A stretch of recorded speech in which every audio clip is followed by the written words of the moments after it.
I said, plug me in. I got stuff to talk about, damn it. I'll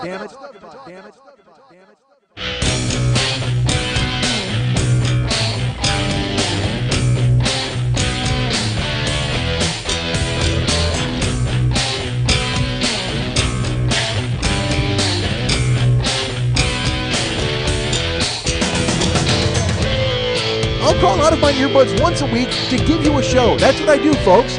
I do this show for the common man, for the people in despair. I bring this show into the world and I sell it everywhere. The simple truth lies waiting here, folks, for all of you to share. Hold on, I will take you there.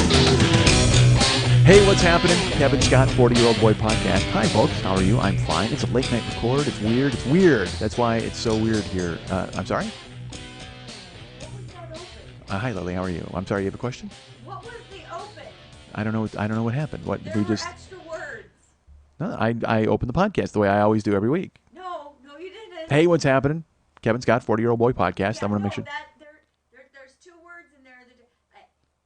Hey, what's happening? Mm-hmm. And 40-Year-Old Boy Podcast are always there. Right. What were those two words in the middle? That's Kevin Scott. What is that all about? That's me. What? I'm now Kevin Scott. I've decided.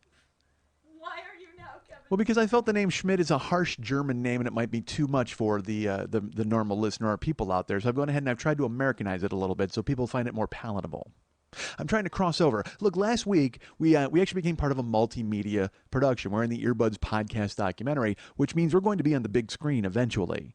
So I think it's time we start easing people in to a new me. And I think Kevin Scott is the way to go. I think we go ahead because Mike Schmidt harsh. Again, it's just Mike Schmidt. There's no way of making that lyrical. Kevin Scott, American. Kevin Scott, everybody can relate to a Kevin Scott. So I want to make sure that I'm bringing people exactly what they need. So I don't want to go again.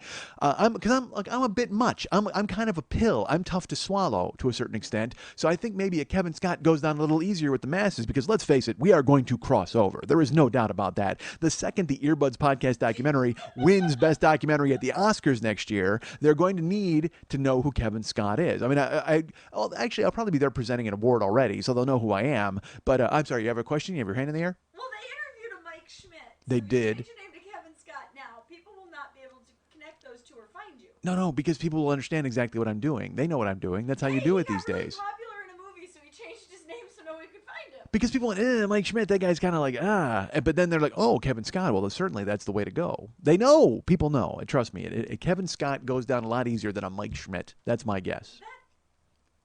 Maybe in a porno. Well, then. No, Mike Schmidt would go down very easily in a porno. I have to be honest with you. Mike Schmidt would go down very easily in a porno. Mike Schmidt can't wait for that opportunity, quite frankly. No, so I don't. All right, so here's the thing. I'm torn. I'm torn between leaving this here and just letting people go, what the fuck? Or explaining this. Like, I don't want to explain it, but I do, but I guess I have to. Should I? Should I I'm not? gonna start calling you Scotty instead of Schmitty. So, see, that's rough. See, I've already given you a nickname you don't like. We have a nickname for my fake name. How gorgeous is that? I became Kevin Scott, and now I have a nickname, but it's not a name. No, because I'm Kevin Scott. Scotty. No, Kevin Scott. I Kev. Let's go Kev. We don't need to extend it. Kev is fine. Because Kev sounds like Rev, and that's what I do, right? That's what we do. That's how let's build that as the show. Kevin Scott, 40-Year-Old Boy Podcast. Kev sounds like Rev, and that's what I do. There you go. Let's Rev. Again, I'm torn. Damn it, now I'm mad. Because I thought I was just going to let it slide by, but I didn't anticipate you leaping in there because you never pay attention anymore. So I figured I would just be able to... I figured I could just slide it by and it wouldn't be a thing.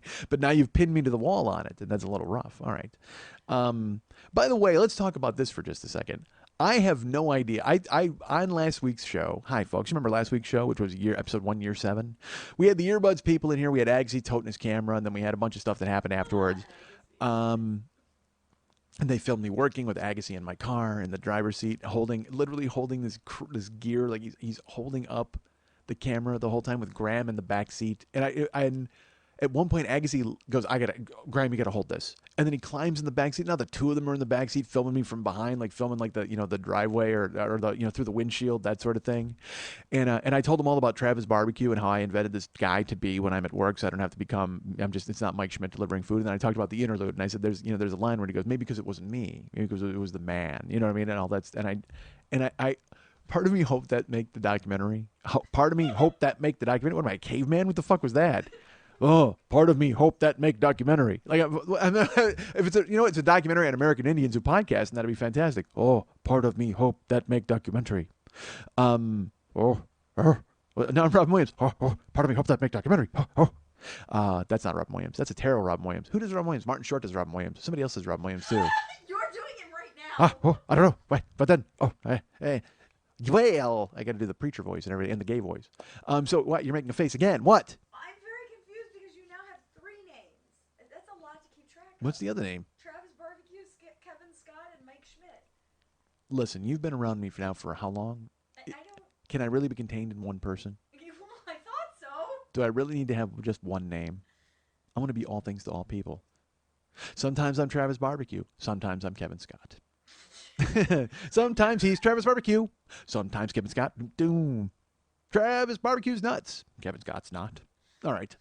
That's a song about candy from a million years ago that I remember. Good Lord. Oh my God.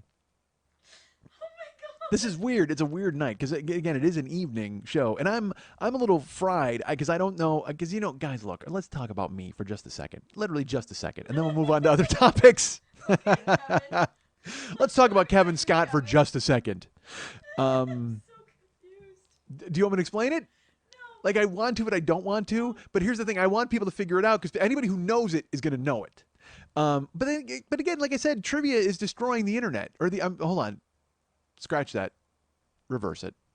Good day. The internet is destroying trivia because if I ask trivia, people because we did it on Paul Goebel's show. And by the way, let me plug this. I have not been fair to my good friend Paul Goebel. I sat in on Paul Goebel's show, Hey, Watch This. And he and I were the co-hosts. Like I sat in for his friend David, because David from Battleship Pretension. Look, you know what, dude? When did podcasts become this fucking circle jerk where everybody's on everybody else's show? God damn it. Let's expand our guest roster a little bit. Right, Paul Goebel? Why are you bringing me in? For fuck's sake. You've had me on too much. Didn't I just say I wasn't fair to him and now I just shit all over him? I didn't mean to. Kevin Scott on, or did he have No, he had Mike Schmidt on, but he should have had Kevin Scott on. Kevin Scott, much more entertaining. What, did you find out what it is? I found Kevin Scott Richardson. Nope, incorrect. You're never going to find out. I would have to tell you. Because you know why? Let's put it this way. There's a key where there's something that you would have to Google with it to know who Kevin Scott was. Or know what Kevin Scott is. Oh, wait, you're shrugging, you're making a face. You found something else? Something on IMDb. I think you're probably right. Okay. All right, so... You're not DJ Kevin Scott. I'm not? All right, so... Well, now you gave it away because now that I can't ask trivia because people are going to find out what it is. Things on IMDb. All right. I was a producer. I know how to find things. Yes, you do. Well, so do other people. That's the thing. So I did Paul Goebel's show. I was on his podcast, and on it, he's like, dude, we ask a trivia question every week, and if somebody gets it, they get a prize. And I said, dude, you can't ask trivia questions anymore because the fucking internet makes it too easy to answer them. And he's like, well, yeah. I mean, like that basically was his answer. So I tried to skew it a little bit because I guess all I'm trying to do on that show is to stump Paul Goebel. And then he throws it out to the people. If I stump Paul, that's great because then the people get a chance to answer and win a prize. And then a gentleman answered the question, and then Paul forwarded it to me, and then I sent the guy. He got year 1. I gave him. I think I gave. Well, you know what's funny? I have all these people that. Let me say this right now, to anybody out there listening. If you've ever purchased the download sets from me, you have a 2-week window to download them. I send you the links. You have 2 weeks to download them to your computer. After that, the links expire. If you don't download them within 2 weeks, write me again. It costs me nothing to resend them. You guys are very nice and you're very sweet. And you're like, I didn't want to bother you. I just had a guy this week and he's like, hey, dude, I'd really like to. All right, let me spin this around a little bit. Last week, during our show, I had to take off to go with the Earbuds crew and film myself at work and then come back here and jump back in and finish the rest of the show. And I think, apparently from what I'm learning from my emails, because folks, I don't fucking remember anything that I say. I got to be honest with you. I don't know. And I'm hoping the Kevin Scott era changes that. I'm hoping that Kevin Scott can go ahead and remember all the things that he says because Kevin Scott's got a hold of his bees. Kevin Scott, he's got a leash on those bees, man. He knows where they're going. He points them in the right direction. His bees are like cartoon bees that form an arrow and then they sting a guy in the butt. Like my bees form an arrow and my bees are fucking all over the joint. It's just a fucking swarm and then they fill the Astrodome and then Michael Caine has to hide in a car. But other person's bees, Kevin Scott's bees, they form an arrow and they have a path and they know exactly where he's supposed to go.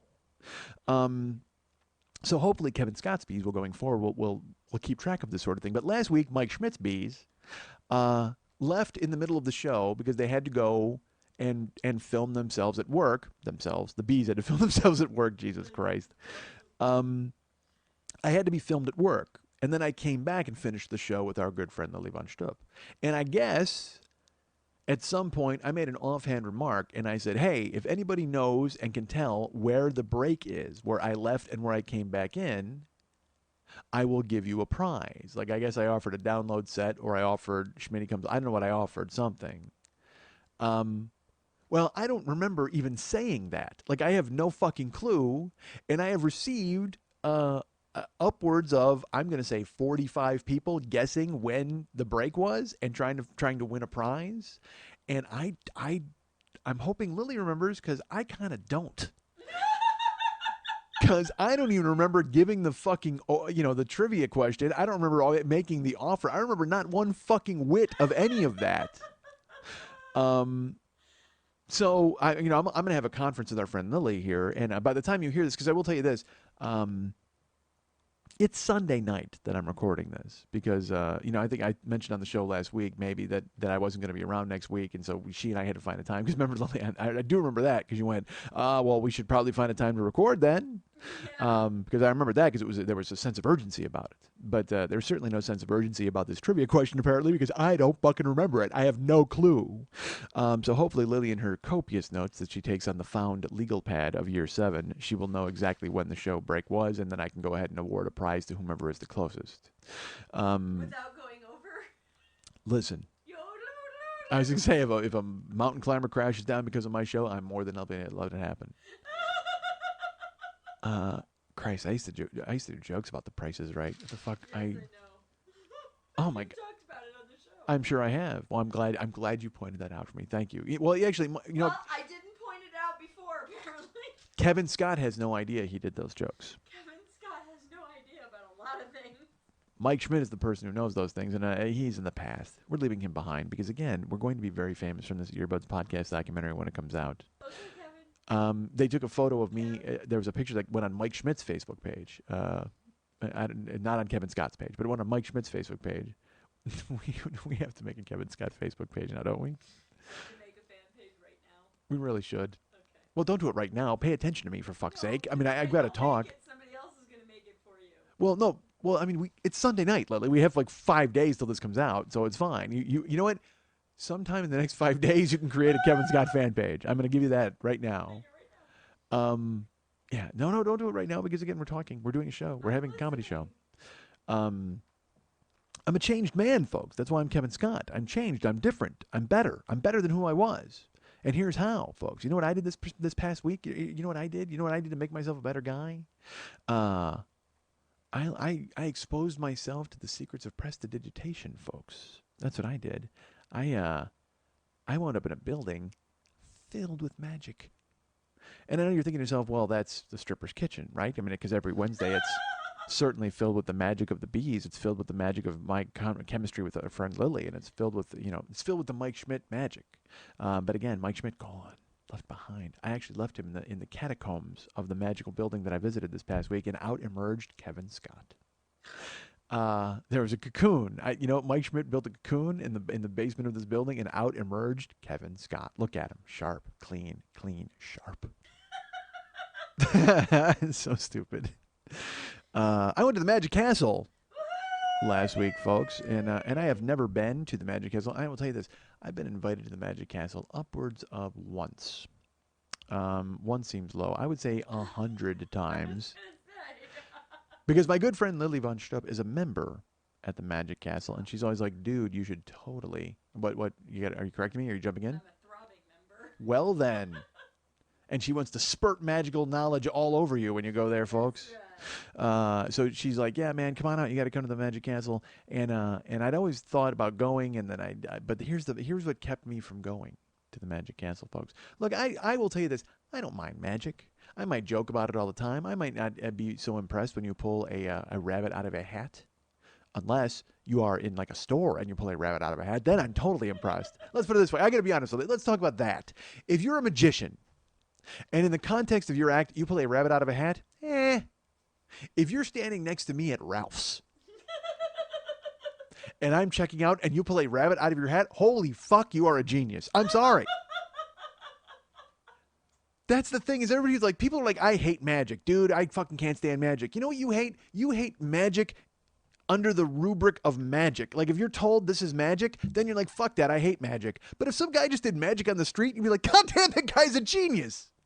Because if you're like, again, if you're in a magical joint and there's some dude there and he's like, by the way, I have no idea where a magical joint would be. Only the Magic Castle, really. But I mean, otherwise, there's no other places where you'd be like, dude, this is totally a magical joint. You know what? Fuck it. I'm buying a building and I'm opening the magical joint. We are competing with the Magic Castle. I'm going head to head with these motherfuckers. I'm stealing their throbbing member and I'm bringing over to my place and we will be booking these guys in my magical joint. Now here's the thing. Should we call it the magical joint or should we go, because they're the Magic Castle, or do we go with like ye old magical joint with a Y in joint? No? Because then it's got like a medieval times vibe. No ye old anything. Oh, God damn it. Folks, I'm getting spit on by a throbbing member. She's all over. She just spit on my idea. She spurted all over it. All right. The magical joint. How great is that? I love it. That's a good plan. Kevin Scott presents. Kevin Scott presents. Welcome to Kevin Scott's Magical Joint. This is perfect. Dude, we get to do a biography, not a biography, a documentary on like magical joints. But there'll only be one. So it'll be just a movie about me and my magical joint. Actually, that sounds vaguely pornographic, really, when you think about it. Magical joint. Kevin Scott and his magical joint. You know what's funny? I didn't go the drug route. We now have a porn place. Yeah, we do. Kevin Scott's magical joint. No, I'm not going to rent porn there. We actually produce porn there. Let's produce porn at Kevin Scott's magical joint. It'll be like the bar of fucking Lou's Bar, the basement of Lou's Bar and Fight Club, where they had the fights. Instead, we'll have like magic and fighting and fucking. No fighting. Why would fighting? No fighting. Look, I don't want any more fighting, folks. Kevin Scott is not about fighting. Kevin Scott is all about fucking and magic. That's what he is. On one half of the room, there's women getting railed. On the other half of the room, there's guys with their wands out. That's exactly how it works, folks. And never the twain shall meet. But yeah, seriously, if you saw a guy doing magic and you were like, hey, look at this magic dude, and you'd be like, fuck this magic dude. But then if the magic dude just did magic on the street, that's why everybody thinks David Blaine is impressive. Because like people, if David Blaine was on a fucking stage in a tuxedo and he was like, hey, watch this, and he lifted himself off the ground, you'd be like, what the fuck, that's a trick. But on the street, you're like, dude, this fucking random hobo just came up to me and he put his hand on my heart and he's like, dude, watch this. And you're like, awesome, magic. That's fucking crazy. You didn't even call it magic. It's magic in a magic house. But on the street, it's just like, what the fuck just happened? That's what it is. The word magic does not exist in the wild.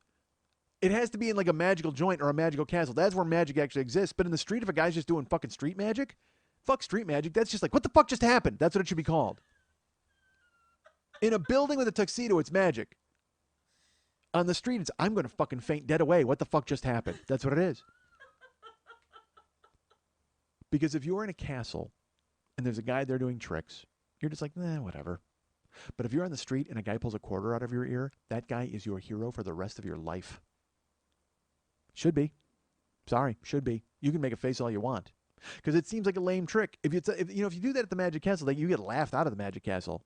But then if you go walking onto the street and you go up to any random stranger and you pull a quarter out of their ear, holy shit, they got to hug you. They should hug you and take that quarter. Because you just gave them money. You gave them free money. And then they realized that their heads were valuable.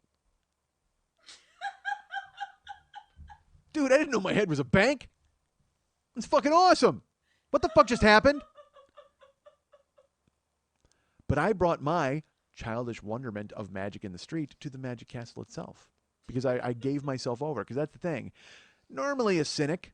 Mike Schmidt's a cynic. Kevin Scott not. Kevin Scott wide-eyed. Kevin Scott wants to embrace the world.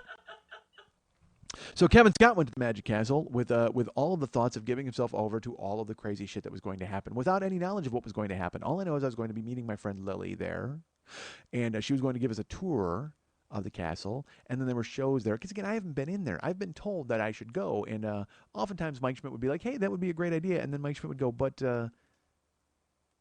isn't there a dress code at the Magic Castle?" And Lily would go, "Yes, you have to wear a tie," and Mike Schmidt would go, "I am out." And here's why, folks. I am not anti-tie. Be it neckwear or Asian race. Oh shit. I would in fact say I would say this. I would be even more strong than that. I would not say I am not anti-tie. I would say I am pro-tie. Neckwear and Asian race. I guess I should say nationality. Because that's better than Asian race. Because the Asian race really sounds like the lamest version of the amazing race you could ever think of. That's just like 10 dudes in rickshaws running from one end of the block to the other, right? That's kind of racist, but yeah. What are you talking about? Tell me they don't use rickshaws. I've seen Rick Steves' Occidental Europe. I clap for myself on that one, folks. It could have been worse. I could have made a gong noise or could have gone, "Oh, dude, we had gongs last week." Dude, what the fuck? You didn't say it was racist then? Gong. Well, you didn't. Dude, I so want to go to Japan desperately. Like I want to go to Japan and just go there and be. I don't want to be like the ugly guy Gene. I just want to be Kevin Scott. That's who I want to be. Kevin Scott in Japan. You got Rick Steves Europe. Let's have Kevin Scott's Japan. Send me over there. I got to be honest with you. I was sitting watching TV at my house, and what did I do? I forced Jill to watch something. Oh, because we were in the house and it was like, and she was so tired, like whatever the fuck, she didn't sleep for like 35 hours. It's a crazy thing, and I was like, well, let's just throw some TV on and relax. And so I made her watch Unwrapped. And it's on. And here's my favorite thing. One of my favorite things she's ever said, quite frankly. It's on, and they're showing they were making cheese. It was like because if you don't know what Unwrapped is, okay, there are these shows they make for children, in which they show like big earth movers and traffic stuff. Have you ever seen that? It's like it's a way to keep kids' attention. You show them traffic, or you show them construction, and they're fascinated by it because it's just people movers and earth movers and they're bulldozers and kids are just like, whoa, look at that, because it's essentially modern day dinosaurs. You know, you're looking at cranes and bulldozers. It just looks like stegosauruses and fucking triceratopses and Tyrannosaurus rexes. Not that you put a lot of thought into it. No, not at all. Again, though, these are the shows because I don't watch anything that needs me to pay attention. I don't. I watch sports and then I watch shows where where the bees can go to sleep. That's the only thing I do. I watch Dragnet. I've seen every episode 20 times, and I still watch Dragnet over and over. It's awful. I mean, it's brilliant. It's genius. It's just I've seen it, and I don't need to see it again.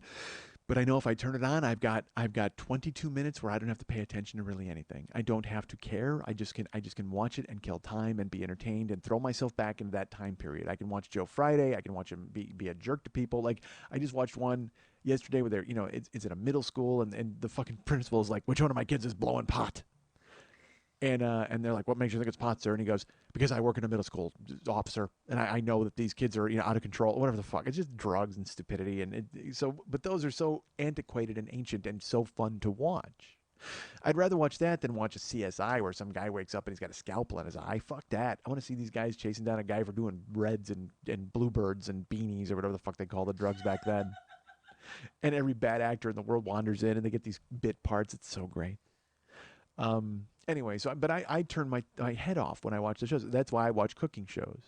I watch Chopped, and I just sit there and stare at it. I'm surprised I don't start fucking drooling during those shows just because they're just dumb. It's just I'm a child. I'm a small boy just watching these people do their stuff and go through the motions, and I don't have to pay attention. I don't. So Unwrapped is that to its nth degree. Unwrapped is the traffic and construction shows for kids, but for adults. All Unwrapped is this huge commercial for whatever show, whatever product wanted to pay. Because they'll be like, how do they make Tootsie Rolls? Well, the Tootsie Roll people gave them money to talk all about how great Tootsie Rolls are, but that it doesn't matter. I'm willing to sit through that commercial because they go to the Tootsie Roll factory. And they show them dump a ton, literally 2,000 pounds of sugar into a boiler, and they boil it into a syrup, and they make it artificially colored, and then it comes out in a long, dude, Tootsie Rolls come out in a long, like a strip. Like, they're not just like little bite-sized Tootsie Rolls, they're giant. It's like a huge Tootsie Rope. It's not even a Tootsie Roll at that point. It's a Tootsie Rope. And then there's like an extruder and an extractor, and I've learned all these words like enrobing. You enrobe stuff in chocolate. You don't cover it in chocolate. The machine's called an enrober. And then the fucking Tootsie Roll comes through and they chop it into little pieces. And then there's like those weird robots that wrap it up into the. I just, dude, I'm fascinated by that. I'm fascinated by watching how they make cheesecake. I mean, I don't care. I don't want to make a cheesecake ever in my fucking life. I don't want to eat a cheesecake ever in my fucking life. I hate cheesecake. Cheesecake's disgusting. Dude, it's like eating cold cream. It's just fucking just gross. It is. It's like you were like, hey, you want a cheesecake? No, thanks. I'm going to eat this jar of Noxzema with a spoon. Yes, it's completely like that because that's what the consistency of cheesecake is. It's awful. It's just like a big thing of frozen sperm on a graham cracker crust. No thanks. It is. It is. I love that I'm trying to convince you. It is. It's like frozen sperm. Trust me. I've eaten frozen sperm my entire life. It's exactly like cheesecake. I can't tell you how many times I've been tricked in eating frozen sperm. Oh, my God. You would think you know what? But those days are over. That's the kind of shit Mike Schmidt used to fall for. Kevin Scott does not fall for the old frozen sperm trick. Kevin Scott does not eat frozen sperm, folks. You might think he does, but that's a Mike Schmidt thing. Kevin Scott has moved on from the land of frozen sperm. I don't know where, by the way, I have no idea where the land of frozen sperm is.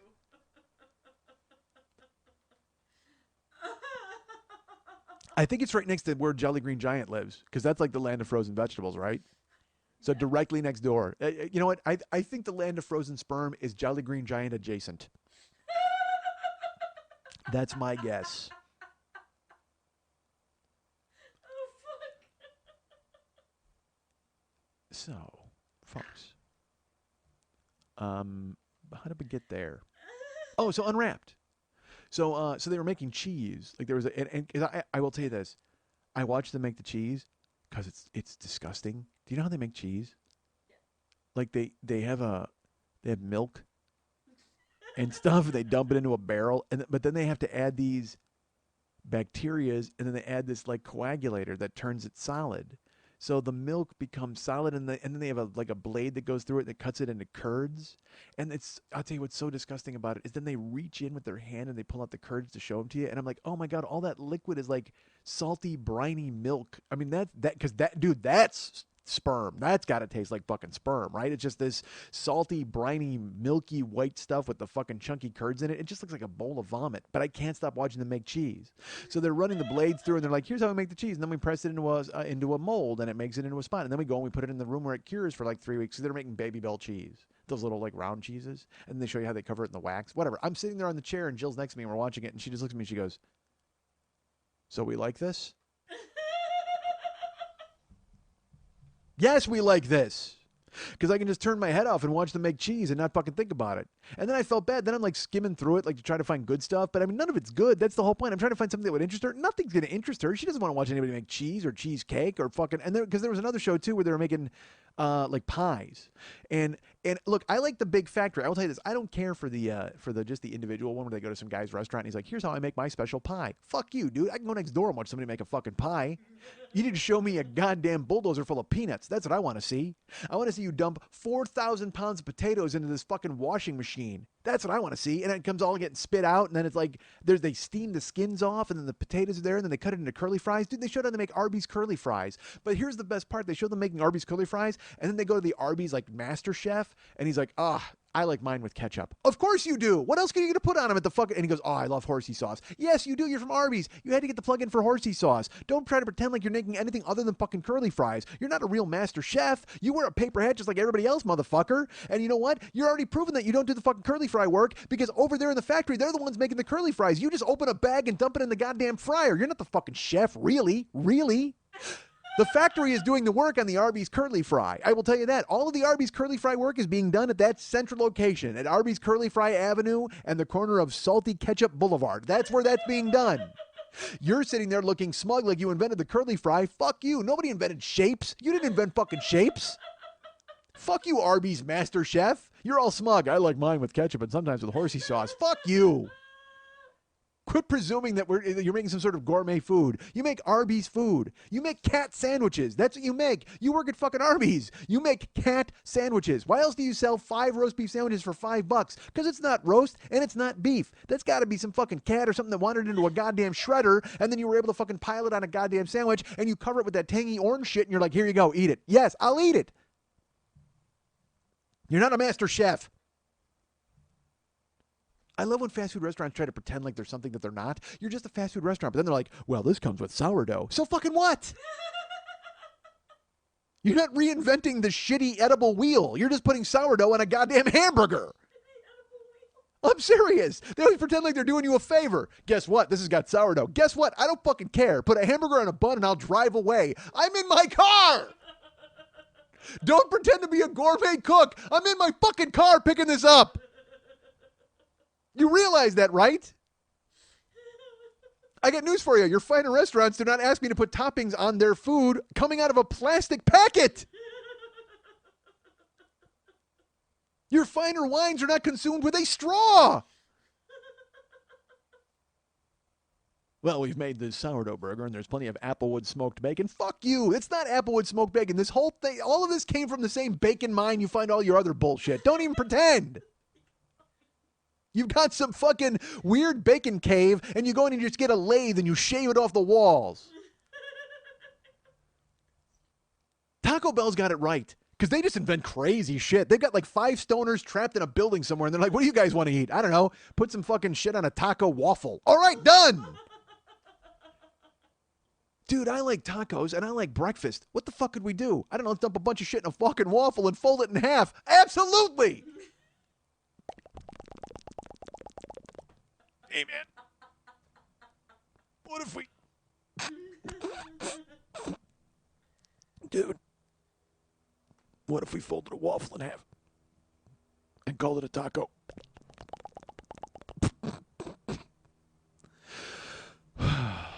Taco Bell's got it right. Because they invent ridiculous shit. And then their commercials are my favorite. They're all like, hey, dude, let's party at 1 a.m. with a 7-layer burrito. I mean, it's like, they don't pretend to be artisans. Well, we cure our own ham in the back. No, you don't. Master Chef. All right. But goddamn, I can't stop watching Unwrapped. I can't stop watching it. I love it. But that was my favorite line. And we like this? No, because then I'm ashamed. Like, nah, real people don't. I guess I kind of do. Because I'm simple. I'm a simple person. Like I even tried. Like Food Network invented a show called Kitchen Casino, and I from what I gather, it's like they do casino type games, and then they try to cook stuff, and it's like, dude, look, Food Network fucked up. All right, here's where Food Network fucked up. You know what? I've talked about this a million times. I just want to see a dude cooking food. Mugu Gai Pan does not need a standing ovation. I feel like I've talked about this before. I'm just furious. I'm furious, folks. That's who I am. Actually, you know what? Mike Schmidt's furious. That stuff about the curly fries, that was Mike Schmidt. Kevin Scott loves it. Doesn't care. Kevin Scott's finally accepting it. That's the magic of Kevin Scott. Speaking of magic, that's how Kevin Scott does things, folks. Kevin Scott has proper segues. Kevin Scott doesn't just bounce all over the place. Kevin Scott is willing to simsalabim his way into fucking stories. That's how he works it. Kevin Scott has a magic word. Kevin Scott does not have a safe word. He does not need it. Mike Schmidt has a safe word. Mike Schmidt has several safe words. My safe word is stop. That probably is not good. That's not good. That's not a good word. Not a good safe word. So Kevin Scott went to the Magic Castle this week under the invitation of his friend Lily Von Stubb, who, like I said, she is a member at the Magic Castle. Folks, she's not just a guest. She's not just a member, by the way. She's also a client. But I kept myself from going because of the dress code. By the way, I just said dress code like Dracula. Did you hear that? I went, the dress code. I kept myself from going because of the dress code. And which is weird because the guy who talks like that has a cape. So how the fuck does he not get into the Magic Castle?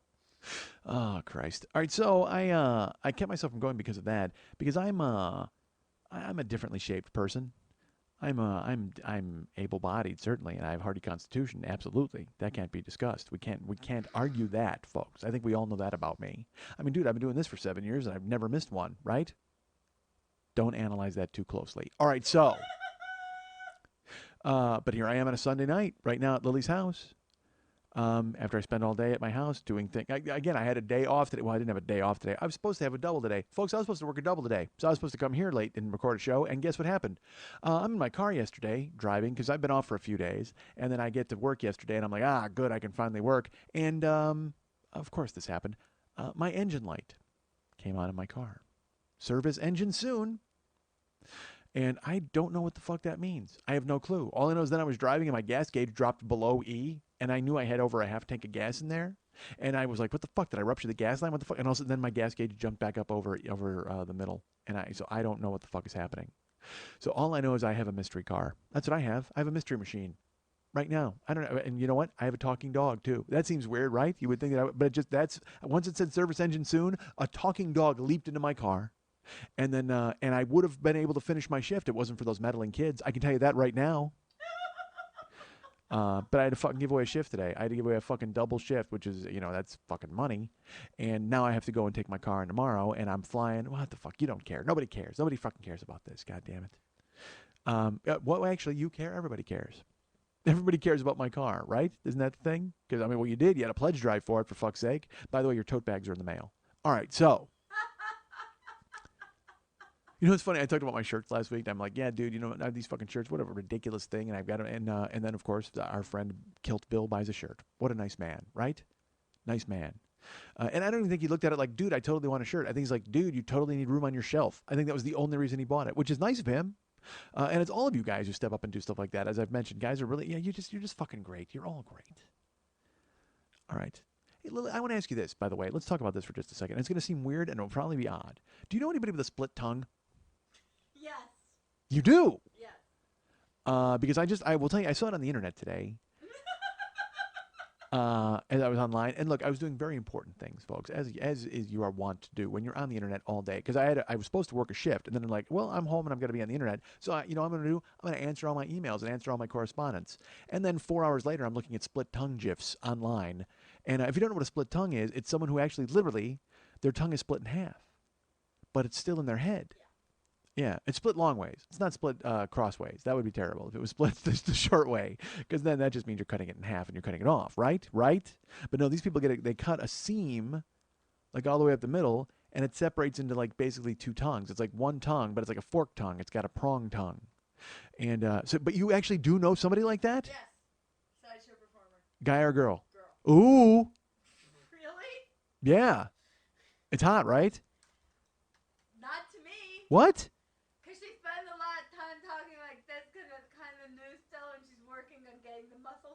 Right? Well, that sounds like baby talk. I could be on board for that, possibly. I guess maybe that's less baby talk than it is. I just got hit in the head with a sledgehammer talk, really, when you think about it. Okay. All right. Well, it's hot in GIF form. I'll tell you that. Like, I don't want to know anything that goes into it. Like, when you said you got to work the muscles and figure out how to talk again. Yeah, fuck all that. I just want to see her stick it out and make it like a devil face. That's what I want to see, for fuck's sake. You got to work those muscles to make them move and to be able to move them independently. Again, if you can't do mouth tricks with your tongue, don't split your tongue. Because it's not going to magically happen. It sounds like you're telling me I need to split my tongue. That's the message I'm receiving, loud and clear. I have no clue. It sounds to me like Kevin Scott needs to get his tongue split.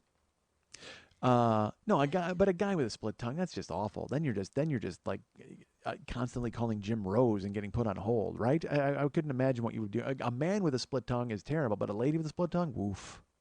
Pretty hot in GIF form, I'll tell you that. I mean, in real life, I don't want to know anything of the bullshit, and I don't want to see how she has to handle a straw, and I don't want to know if she can't like keep food in her mouth. I don't want to know any of that.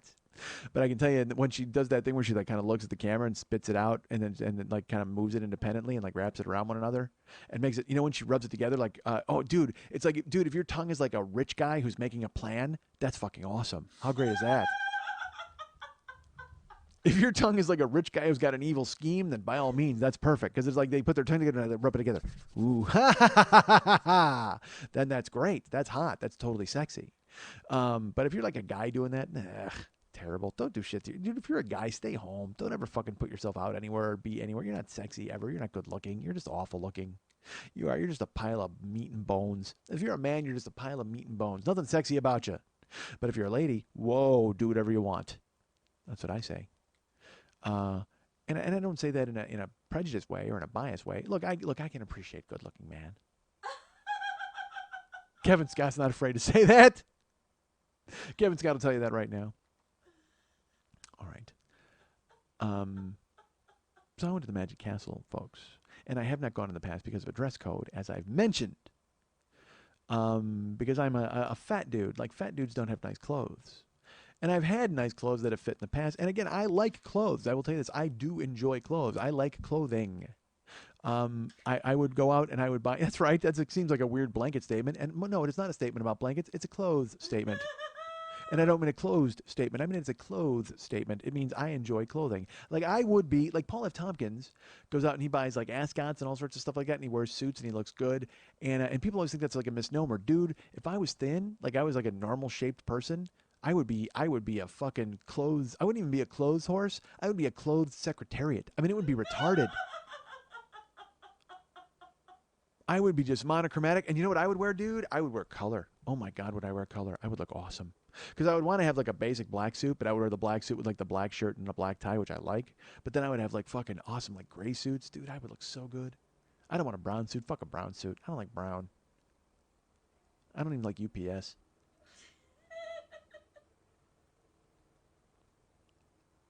Hold on. Can you guys hear that motorcycle? Or is that a helicopter?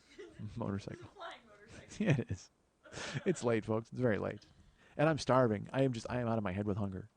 I had a big lunch, and it's weird because I don't eat. You know me. You know me. Eating's for the weak. Yes, it is.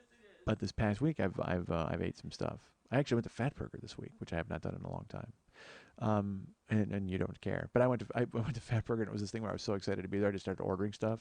So I got fries and onion rings and a burger, and then I'm just, of course, although, dude, I ate the onion rings the next morning. Oh my God, so good, dude. Cold onion rings in the morning. I'll tell you what, Fatburger's master chef knows what he's doing. So I wanted to go to the Magic Castle for years, but I never went because you need to wear clothes, fancy clothes, and I don't really have fancy clothes. But then I said to Lily, I was like, well, I would love to try and go this time. She's like, great, man, I'll put you on the list and you'll come out and I'll give you a tour. So I told Jill, and Jill wanted to go because Jill wanted to go, and I was excited about that. And I should tell you, I was just hoping that whatever she wore would distract from whatever stupid thing I had to put on. You know what I mean? Because I was like, I asked Lily, I said, can I just wear like a turtleneck and a blazer? Because apparently it was very important for me to be Carl Sagan at the fucking Magic Castle. And you're shaking your head because you told me yes, like 4 months ago, that I could do that. You did. And then I went to their website, and you can do that. If it's a turtleneck that you can actually fold down. You can't wear a mock turtleneck, but you can wear a turtleneck with a suit coat. If it's a turtleneck you're able to fold down, and you don't have to wear a tie. I read it. I went to their website because I checked. Do you have a turtleneck that folds down? Of course not. Why would I have that? Okay. Again, I'm not Carl Sagan. I'm not some animals. The turtlenecks that I had were mock ones, but I have a couple. I have ties and stuff like that. But I was more worried about the button shirts. But Jill wanted to go, and so we were going to go to the beach. And then I said, well, you know what? I'm actually going to have to go buy clothes to do this. And she's like, really? Well, she goes, I don't care. We'll go buy you an outfit. And I go, yeah, but then we got to take the whole day to go buy a fucking outfit. And I don't want to do that. It just seems weird. I go, maybe I'll figure something out. So we were out by the patio talking at my house. She was out by the pool. And I was like, well, yeah, we can go buy an outfit and then we'll go to the beach. And she goes, great. So I went in the house to grab something, and I went, you know what? I'm just going to take a look. Because I knew I had my suit. I got my suit when I lost all my weight. But not all my weight. When I got my suit before, I probably weighed like 310. And it was a tailored suit. So I went into my room, and I have the black pants that I wore to Wheel of Fortune. But they're size 42 waist, and I'm now wearing a 38 and could probably get into a 36. So I didn't want to look sloppy. That was the thing. I knew I had to wear nice clothes. And if you want to wear nice clothes, by the way, what I just lisped that. Did you hear that? I went nice clothes. Did you split your tongue? I may have. I turned away for 2 seconds. It was very sibilant. Nice. Wear nice clothes.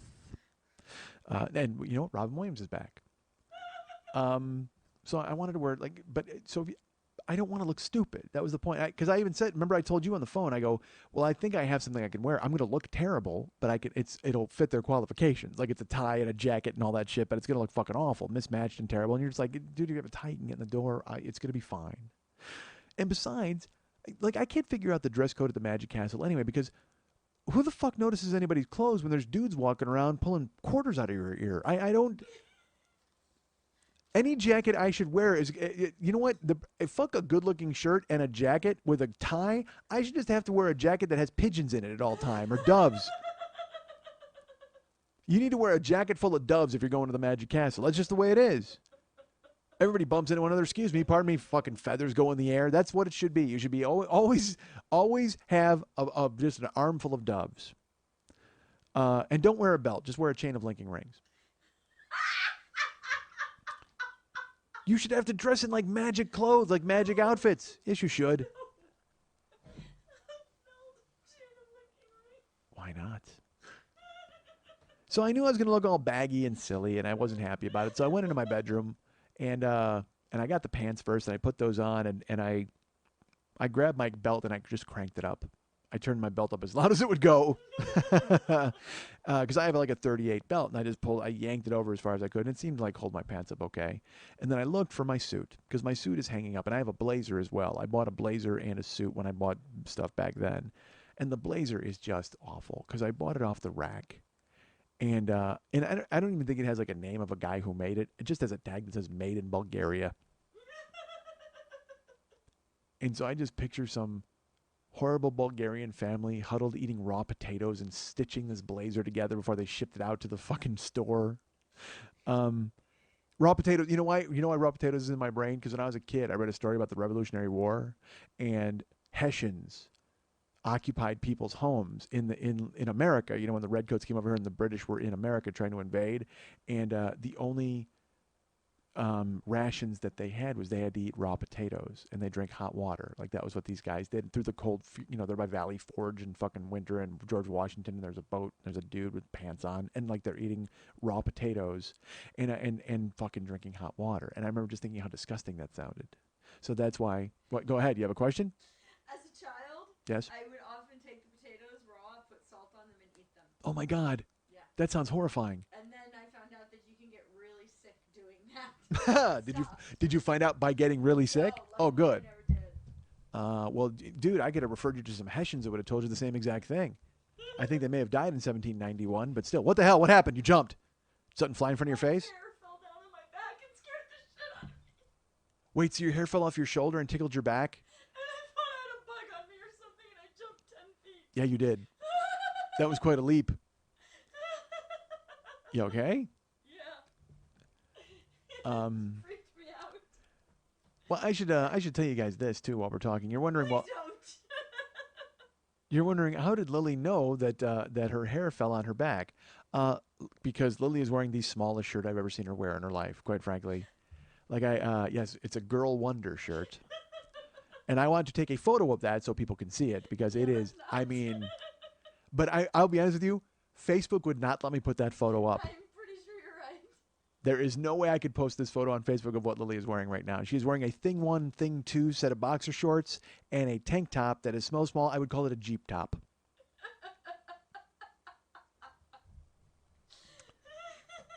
So anyway. But Kevin Scott chooses not to notice these things. He just plows forward with the show. Now, Mike Schmidt would have talked about it much earlier in the show, but Kevin Scott, he just goes forward. I went into I checked the pants fit, because I cranked the belt up to 11, as I mentioned. So I looked for the Bulgarian blazer and to see if it would go with the pants, but unfortunately, as we all know, the Bulgarian blazer died in Kemper Arena in Kansas City in the late 90s. So you have no idea. You don't even know what that means, and you're laughing at it. That's good. Somebody died there. Somebody died, and that's the hilarious part. You're just like, But you pulled it out and made it the Bulgarian blazer. That's Well, again, certainly the Bulgarian Blazer perished, fell from the ceiling, and landed and died in front of millions or thousands. Well, millions on pay-per-view. Certainly in front of the thousands in the arena and the millions in pay-per-view. I'm doing Bruce Buffer now. I won't do that. I'm an idiot. So I went to find the Bulgarian Blazer, and I threw it on, and it just looks. It looks like you're wearing a rug. I mean, it just doesn't have any form or shape to it, and I wasn't sure what to wear. So I will tell you, I had a black button shirt. I have my black button shirt because when I bought the suit, it's kind of a pinstripe like gray job, and it has. But I bought a black shirt and I had a black tie because, like I said, monochromatic. That's how I like to be. So I figured I would wear the black shirt. I grabbed it, and I haven't worn it in forever. You know when I last wore it? This is true. I wore it to Podfest last year in LA, and I hated the way it looked. Because I didn't button it. I wore it as an overshirt over a t-shirt, and the t-shirt was too long, so it was longer than the hem of the actual overshirt. So it just looked slovenly, and that was another thing that took me out of my game at Podfest last year. I hated the way my shirt looked because I took a chance and brought a shirt I hadn't worn in a long time, and I'm like, well, that'll look good. But then unfortunately, over the t-shirt, it didn't look good. Go watch the tape, folks. You all have the videotape of last year's Podfest, right? I'm telling you that I didn't like a shirt last October. What the fuck has this show become? See, that's Mike Schmidt behavior. That's not Kevin Scott behavior. Kevin Scott would just plow forward. He wouldn't look at the past. But Mike Schmidt tells you all about a shirt that he wore last October and how it made him feel. But it lives on forever because someone took a picture of me at Podfest and put it up online. And then, of course, Mex went ahead and put a fake keyboard in there and made me playing a fake keyboard in the same t-shirt, so I couldn't delete the photograph. Whatever the fuck. Okay, who cares? Because it made me laugh. Because all of a sudden it's like I look terrible in this shirt, and then Mex puts a keyboard in there, and I'm like, well, dude, that's too funny to fucking take down. I can't take that down. It's hilarious.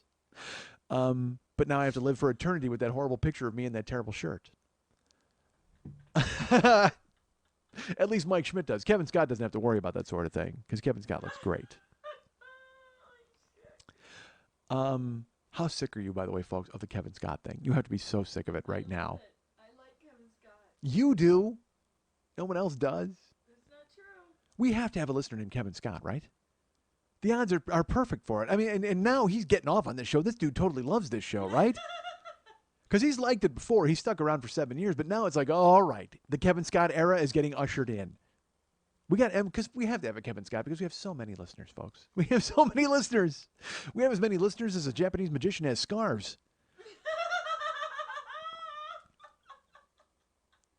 I'll get to that.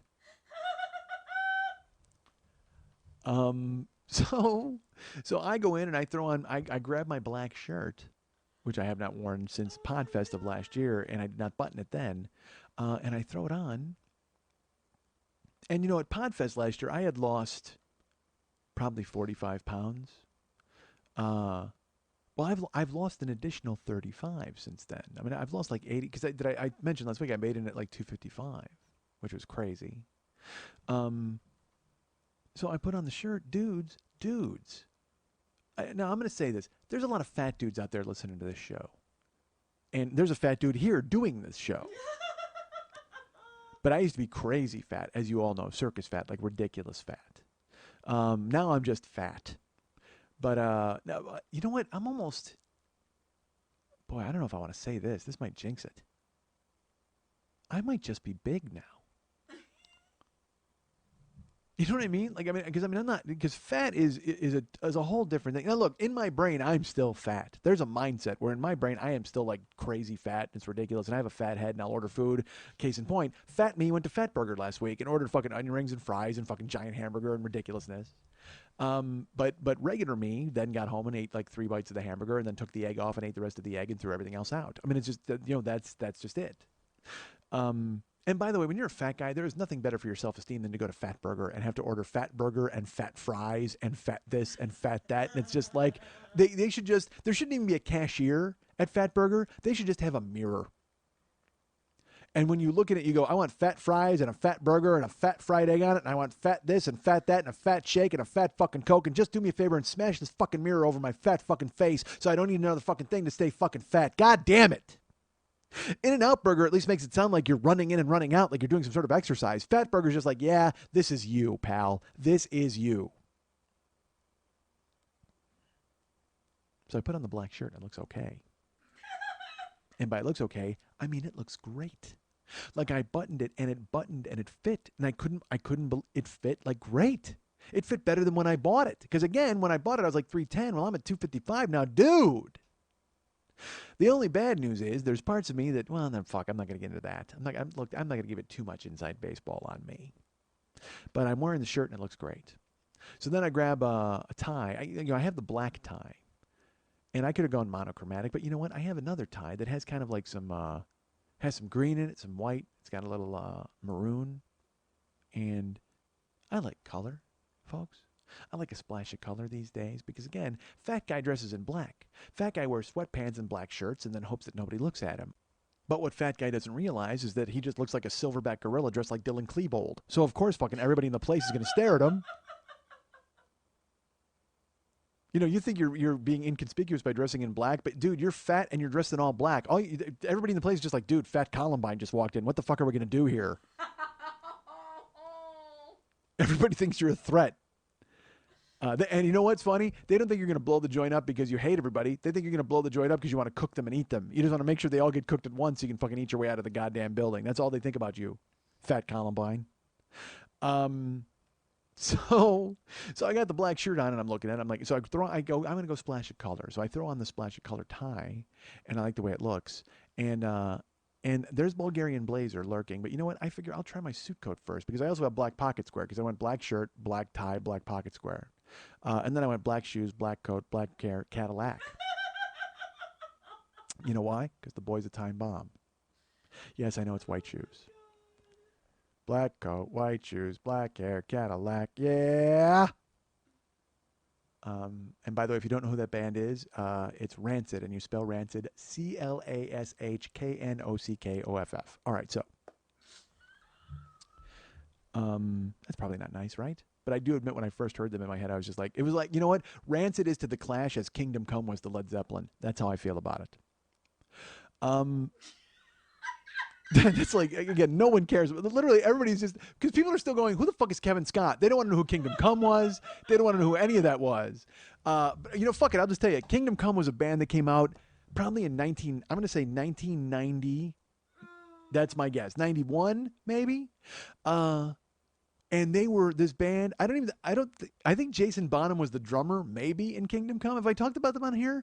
They were just this fake Zeppelin. They did a fake Zeppelin thing, and I have to admit, there's a song called "Get It On," which was their first single, and when it starts playing, I hear it. I get goosebumps every time I hear it because I remember the first time I heard it, I went, "What the fuck is this?" Because they totally went, let's just try to sound as much like Zeppelin as we can. There wasn't anything like, well, we're influenced by Zeppelin or what we sort of think about it. They sound like a tribute band doing original material as Led Zeppelin. It's fucking crazy. It's crazy because it starts out and it's like, gung, gung, gung, gung, gung, and then the guy's like, when you going around, and I'm like, oh my God, dude, he's totally singing like Kashmir, but he's saying, but of course with like infinitely worse lyrics and stuff like that. And then he's screaming, get it on at the top of his lungs.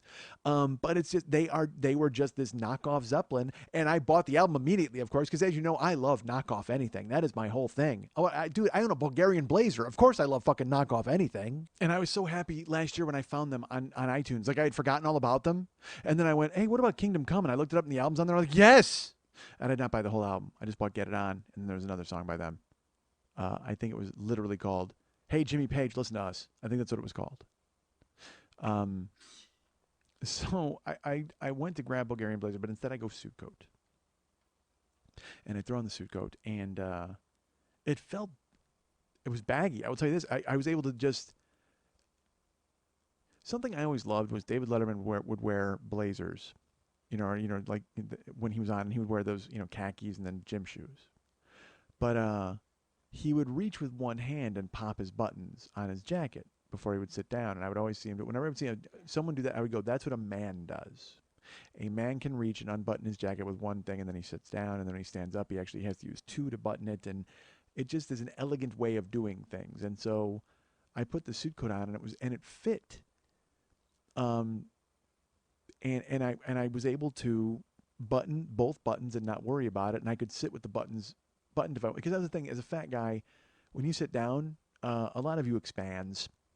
So I was worried about how that was going to play with my shirt buttons and my jacket, but I sat down and it was fine. And you unbutton your suit coat when you sit down anyway. So I unbuttoned it with one hand. I was able to do it. The buttons were loose enough, and it was not a problem. Dude, I was like, dude, this is so great. I was so happy. The only things I felt it looked or felt a little baggy. So instead, I walked outside, like because I told you I left Jill by the pool, and I walked out to the pool, wearing that. I wasn't completely put together, and my hair was still all fucking ridiculous looking. But and I just stood there, and she looked up at me, and she just goes, "Oh." She goes, that's great. And I said, you think so? She goes, yeah. You look amazing. You look so gorgeous, and which she's very nice to say so. And I said, well, thank you. I go, the good news is I don't think we have to go buy an outfit. Because that was all I cared about. Was I just, because again, even if the clothes were ill-fitting, I was going to wear them anyway because it just got me in the goddamn door because that's all I cared about. I mean, again, dudes, no matter what the fuck I'm wearing, someone's sawing somebody in half in the front of the room. There is a blade box from the 20s in the front, and they've got some woman jammed inside of it. Nobody's going to look at me in my ridiculous clothing. So I wasn't that concerned with it, but the fact that it fit was just a goddamn bonus. So then she came inside, and I'm like, well, we got to figure out, we got to go suit coat or we got to go blazer. And so I grabbed the blazer, and I threw it on. And she looked at it, and she goes, well, that, I like that too. That looks good. And I go, yeah, but it's, it's too, because suit coat was tailored to my arms. So there's that little maybe half-inch of cuff of my shirt still at the end, which is what which looks good. But the blazer went over that and kind of was almost even a little bit over my hand. So it looked like a little kid wearing a big boy's clothes, which basically it was, quite frankly. But I didn't want to look that bad. And when the suit coat was that much better, I looked at them and she goes, well, you got to decide. And so I put the suit coat on and I walked out, and she looks at me and I just went, we got to go suit coat, right? I mean, this is the one. She goes, yeah, absolutely. So I knew I had clothes and I didn't have to go buy them, and I can go to the Magic Castle and be Kevin Scott. That's all I wanted to be. So we went to the beach that day. We had a great time, and then we wound up going home and got showered and dressed and ready, and then we headed off. And then Lily texted me. She's like, where are you? I said, I'm turning onto the road right now. She goes, great, I got us tickets for the main show in the Palace Room. And I said, great. So I drove up to the top of the hill, and Lily talked to the valets and got us in. It was just, dude, I will tell you this. We just got big shotted. That was the fucking greatest part. Wearing clothes like that, and I looked good, and I mean, Jill looked fucking incredible. So again, it didn't matter what the fuck I was wearing, because there's magic going on, and there's magic on my right-hand side. So nobody's even gonna fucking look at me. All night long, I got magic attached to my hip, and then there's magic inside the building. So no one's gonna fucking care what I'm wearing. The fact that it fit was a bonus, and so I didn't feel that awkward about it.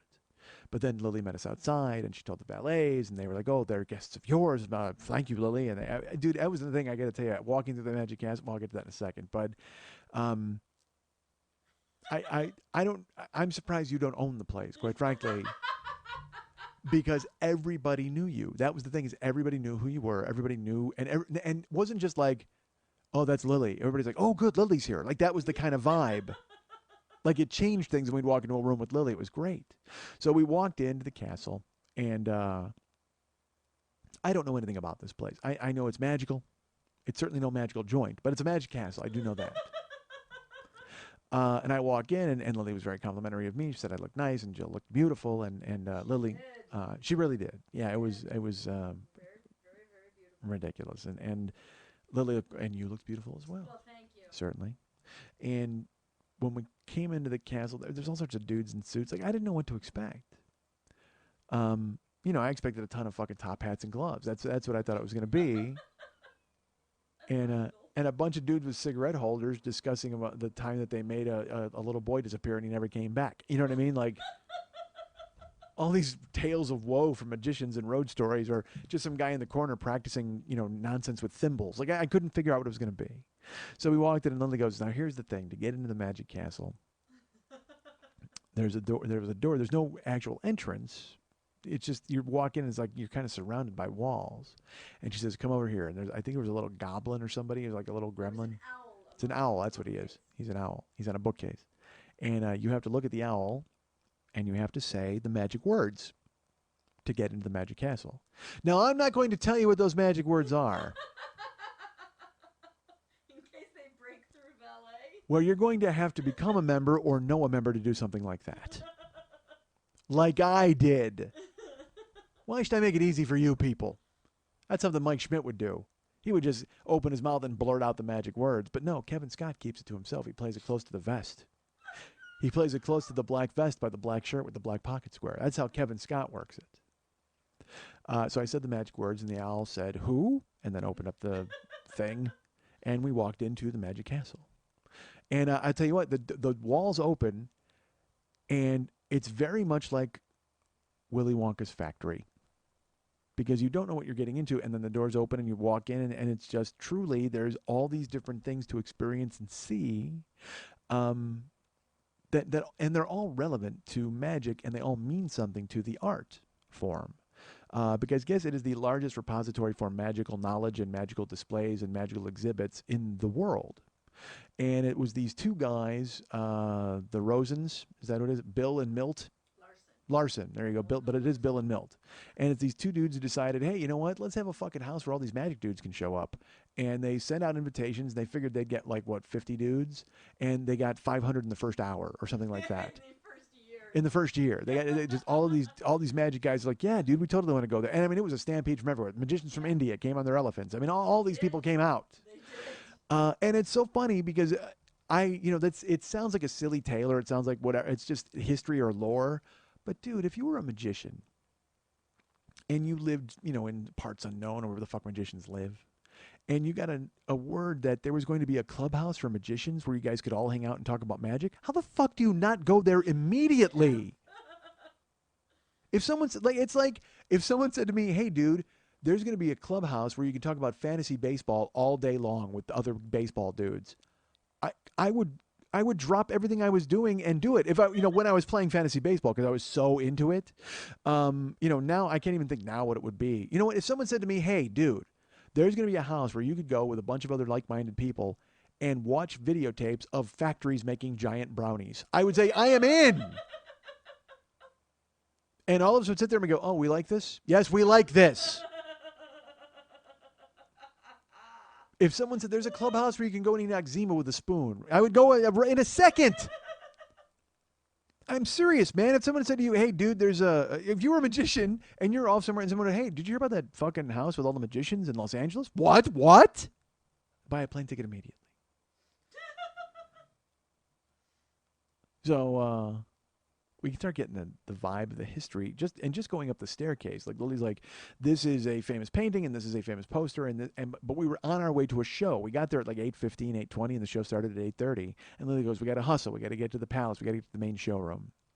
And so we went up some stairs, and on the way up, Lily was telling us what was what and where these things belonged. And there's Houdini's handcuffs, and I mean it's just, which is fucking ridiculous. Think about it for just a second.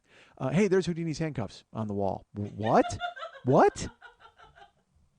That's crazy. How are those there? Why are they there? Why aren't they somewhere else? I don't know what that means. Why aren't they at Houdini's house?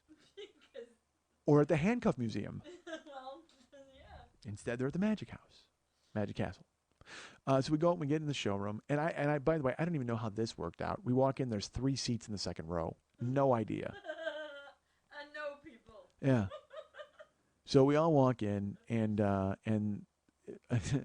we let Lily take the inside seat, and then I sat in the middle between Lily and Jill. And Lily looks at me, and she's like, "Oh, why are you going to put her on the end? I guess that's." And I was like, "Well, no, just Jill's. She's on my right hand side. Just the way it works. I think I've covered that. You need to be on my right hand side, and that's where Jill lives." So we sat down, and then Jill said, but I had to make sure. I'm like, "Can you see everything? I want to." And by the way, I don't know how that's going to work when we're on planes. That's already been a discussion between Jill and I. And she won't be on my right-hand side of the plane. Why not? Because I'm on the right-hand side of the plane against the window. She has to ride on the wing? Well, yeah. Maybe. So we go into the show, we sit down, and Lily says one of her all-time favorite magicians is going to be on this particular show. And we were in what is called the Palace room, which is the main showroom of the Magic Castle.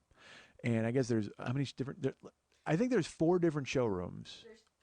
There's 3 show. Well, there's 4 main showrooms, and then there's just dudes doing magic in the bathroom. I mean, like it's just. Not in the bathroom. Designated tables. So you're saying what that guy did to me in the bathroom was not magic? Could have been. So we're waiting for the show to start, and then Eddie comes over. Funny Eddie comes over. Now Eddie is also a member of the Magic Castle, and if he were not a member of the Magic Castle, he would be arrested because he's wearing the stupidest outfit I've ever seen in my life. Fuck you. He's wearing a powder blue tuxedo with like a silver shirt, It's not a powder blue tuxedo. and he had like Aladdin curly shoes on, like with the curly toes, Such a dick. and he has hair pulled back into like a ponytail, and of course he's got his curly mustache, and I think he was carrying like a lantern. I mean, it was just that sort of thing where he had all sorts of affectations, and I'm like, what are you doing, dude? Your mustache is already magical. You don't need to try to make the rest of you look magical. You could wear normal clothing, but instead he I'll punch you. you know what? You know what's funny? You ever heard the phrase sim salabim? I think I said it earlier in the show. Those are like magic words from India. Eddie looked like the human equivalent of the phrase sim salabim. I'm posting a picture of what he was wearing, and you can all see he was not. He was sharp and clean. Clean and sharp. He was sim and salabim. Actually, no, he did not have curly Arabian Prince shoes on. Nor did he have a lantern. He may have had a lantern, but his shoes were like red, white, and blue. They were patriotic They're shoes. blue bogs. They're awesome. Are they? Yeah. Awesome seems strong. Okay, Judgy McJudge Judge. He actually performed that night, Judgy McJudge Judge. He wasn't bad. I'm sorry. The great Judgy McJudge Judge was at the Magic Castle. Judgy McJudge Judge the Magnificent was there, and he simmed my salabim. He abbered my cadabra. Oh my Christ. We met in the bathroom. It was magical. Judgy McJudge Judge Stone. And he hocused my pocus. Oh God. Jesus Christ. I gotta be honest. I haven't had my pocus hocus like that in a long time. Oh my God. Stop it. So then Eddie comes over to say hello, and the thing was, I thought he was going to hang out with us because we thought we were going to have dinner and everything, but it turned out that they had alternate plans. I guess it was somebody's birthday there at the castle. So, and he's a good friend of Lily and Eddie's. So Eddie was with that party.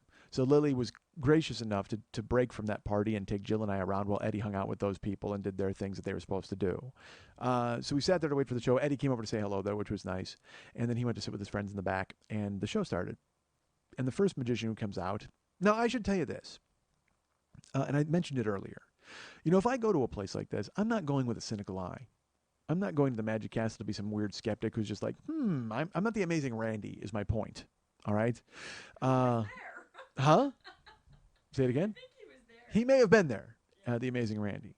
But I am not he, nor am I Amazing Larry. So please put away your full-scale model of them all. So I am neither of those guys. So I do not come there to debunk.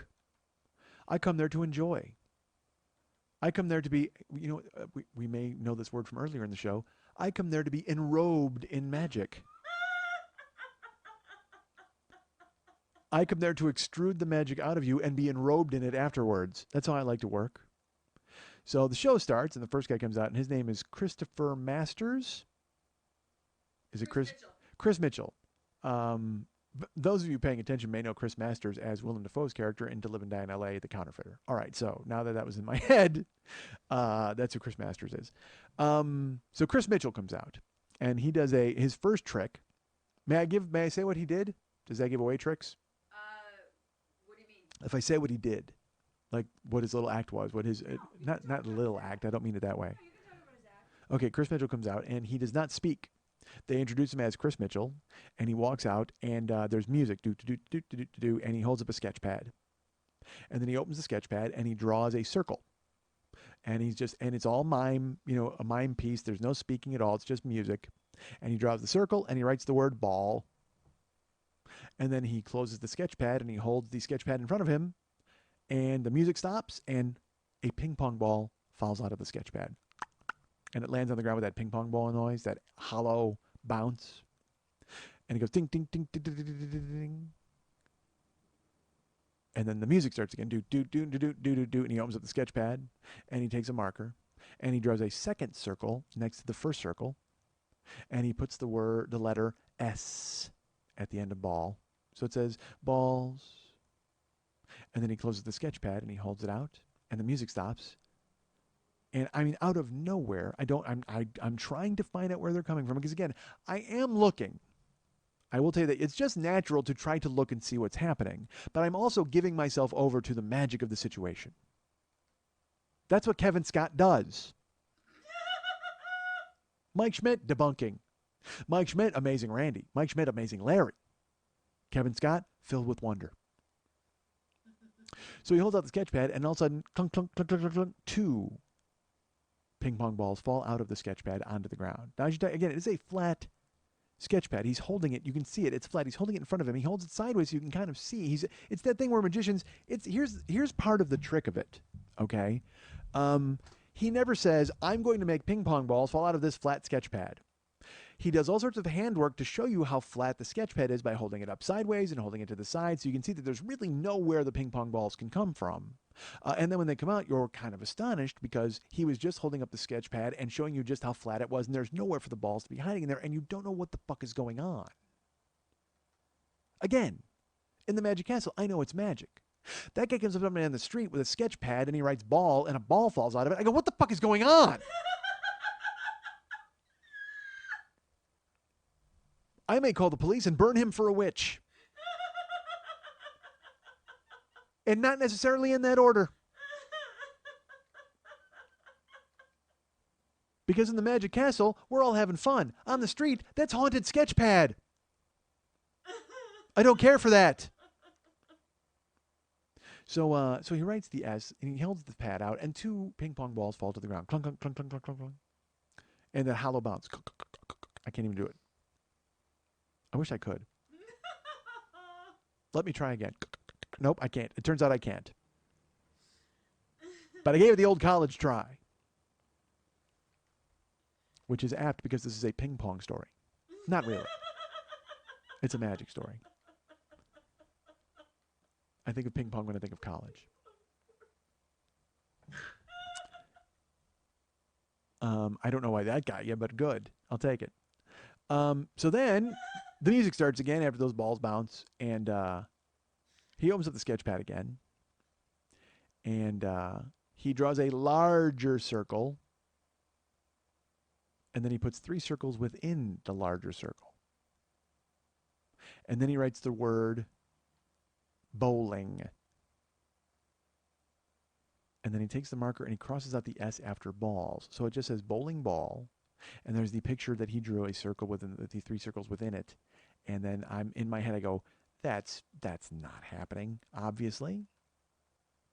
Because he's showing you how flat the sketch pad is, and he's tossing it around, and he's using it in a way that if there was some sort of bowling ball attached to it, he would not be able to have, there would not be this lightness. He would not be able to toss it over his shoulder or under his arm. And bowling balls are, I don't know if you've ever been to a bowling alley, folks. I don't know if you know what bowling is, but they use these gigantic balls to do it.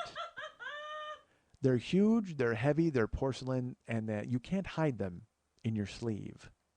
I've tried. I can't tell you how many times I was arrested as a youth trying to shoplift bowling balls. I can't tell you how many sweaters I ruined. The sleeves completely stretched out. But it's because, folks, I'm ill. I'm a kleptomaniac. But at the same time, I'm also frightened of germs, so I wasn't going to steal the shoes.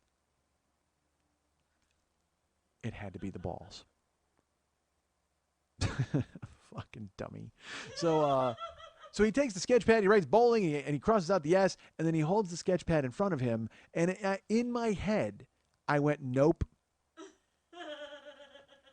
And a fucking bowling ball falls out of the sketch pad and hits the ground with a thud. So you know it's real. Just like that.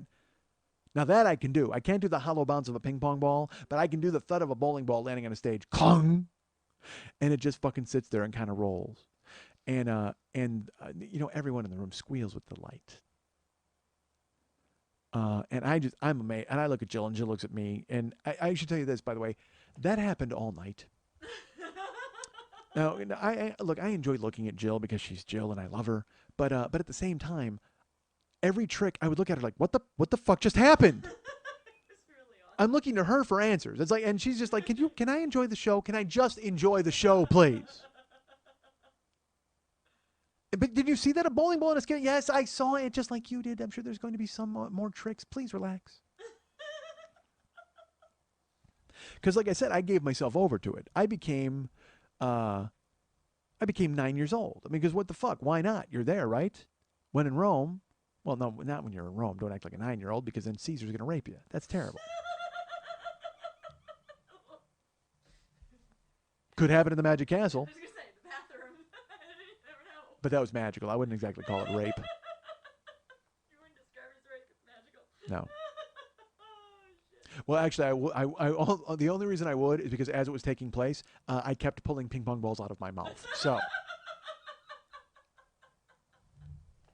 Oh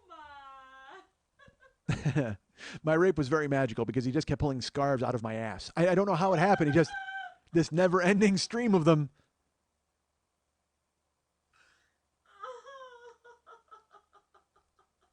It was quite it was a magical rape because when I came, a flag that said "bang" shot out of my cock. And I know you're wondering why I came during my own rape. I have to be honest with you. Sometimes it's a physiological response. I didn't want to. It's not like I wanted to.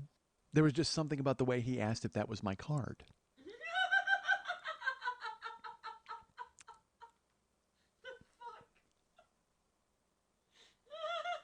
Do we have to put a trigger alert on this? We probably do, right? Do we have to put trigger alert warning?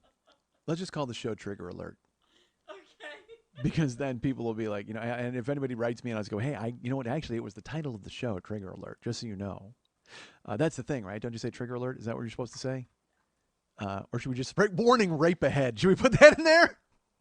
Let's make that the name of the show. Warning rape ahead. Warning, rape ahead. Yeah, warning, rape ahead. Rape crossing. No. No? I like rape ahead. All right. Because it has two meanings. Oh. One is there's rape ahead, and the other one is rape ahead. I see. How about rape ahoy?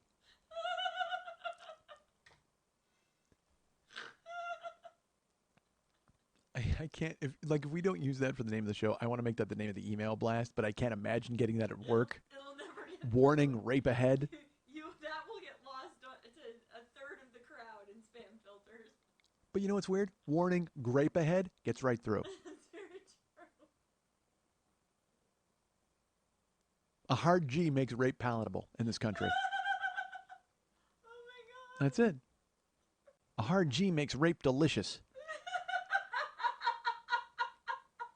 Dare I say refreshing?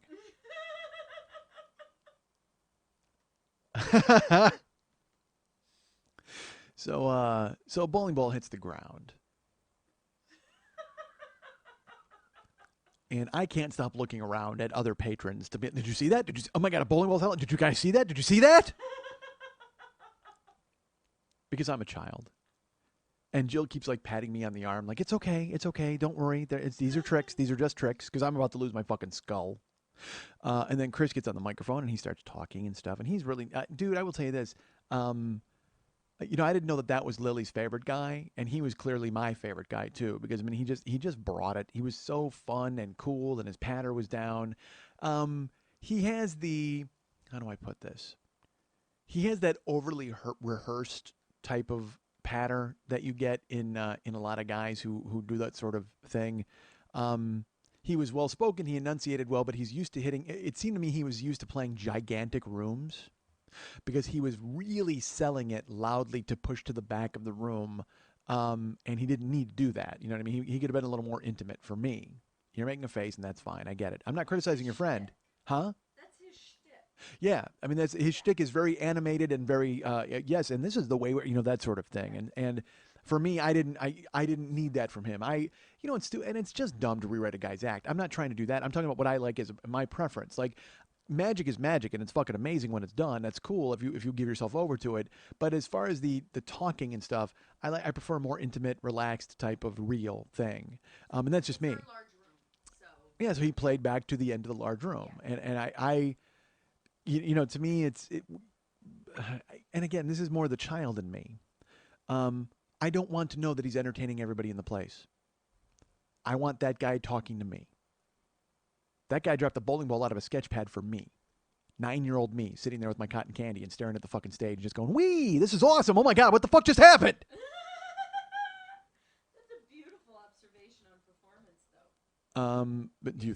you think so? Yeah, I do. Yeah, I don't want to know that there's anybody else in the room. I don't. You need to connect with me as a person. Otherwise, I'm just going to go out. You know, it bounces off of me. I mean, I can be. That's a really cool thing, yeah. Yeah. So I mean, and it's so funny. I never even thought about that as a performer. Like for me, you know, I don't know if I engage everybody in a room. You know, I have no idea if I do. You're supposed to. I guess I should. You know what though? Yeah, exactly. I don't even have. I don't have you. Right now? Really, you're the only person in here. I don't have you.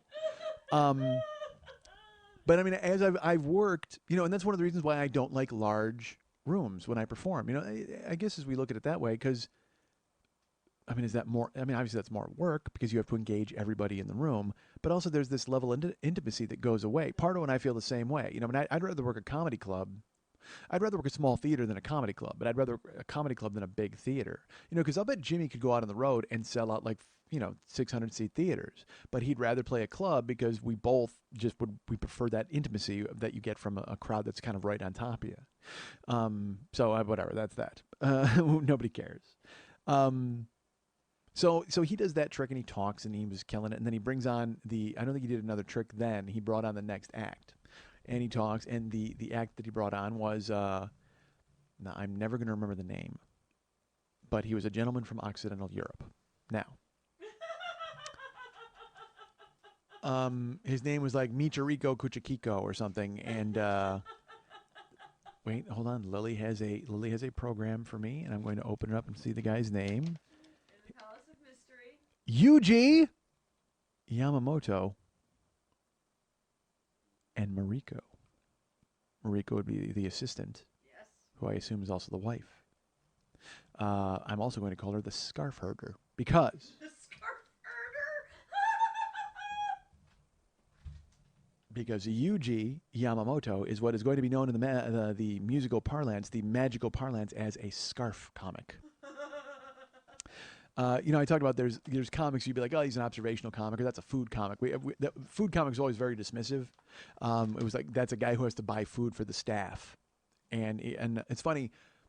Yo, you told that one story. That was hysterical. Yeah, Spike Rizzo was a food comic. You know, he was just a guy where he was like, whatever.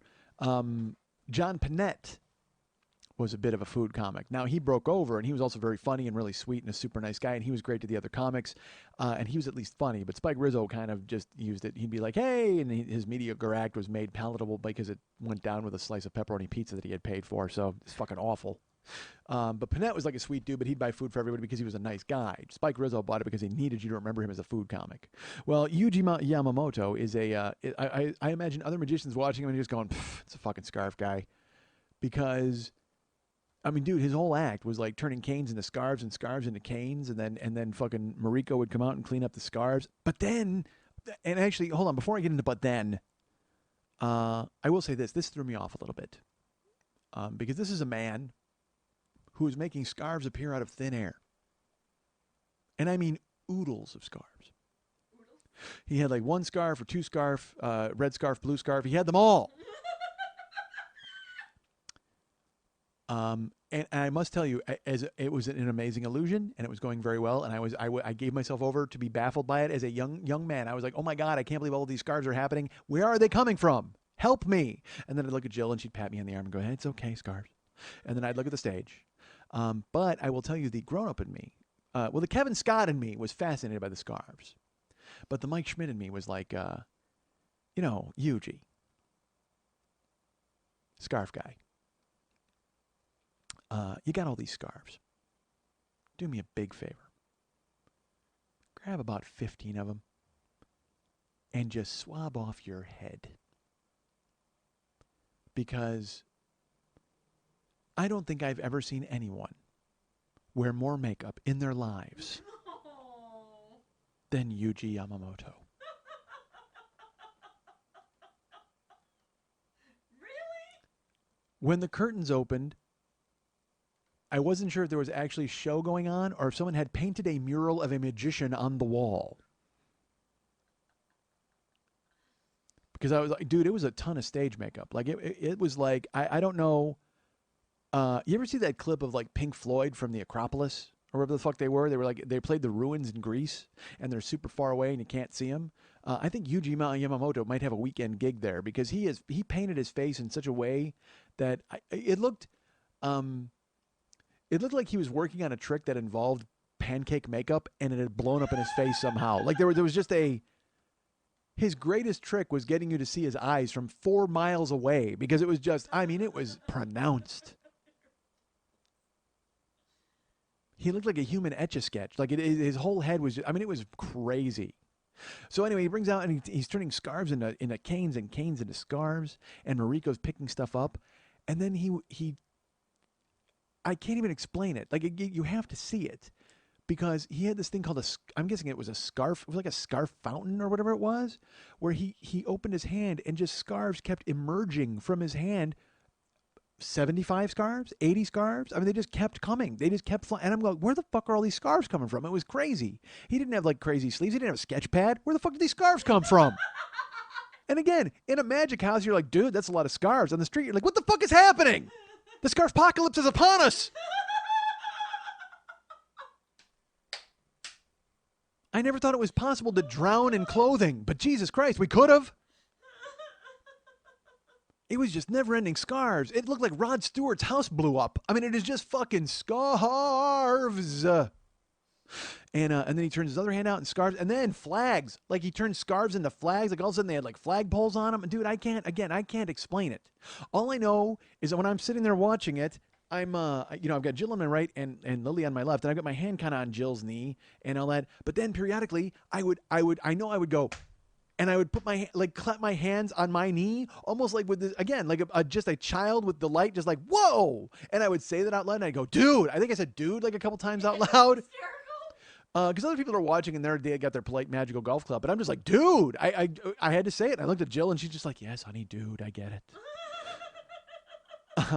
I think Jill was holding my hand just to keep me from acting like the fool. I mean, it was so bad. But I mean, just scarves. It was great because then fucking Mariko comes out and they're cleaning shit up. But I will tell you this. I will say this. It was amazing, and there were scarves from nowhere.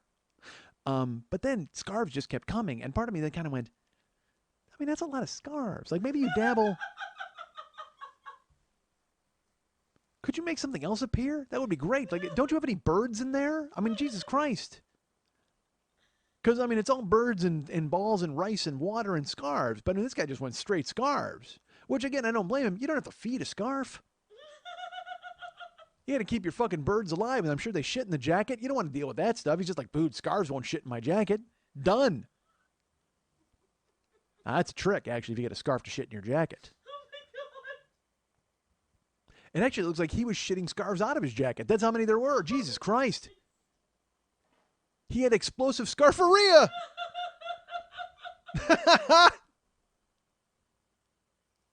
They just came flying out. He couldn't help it. Couldn't control it. Yuji Yamamoto had explosive scarfaria.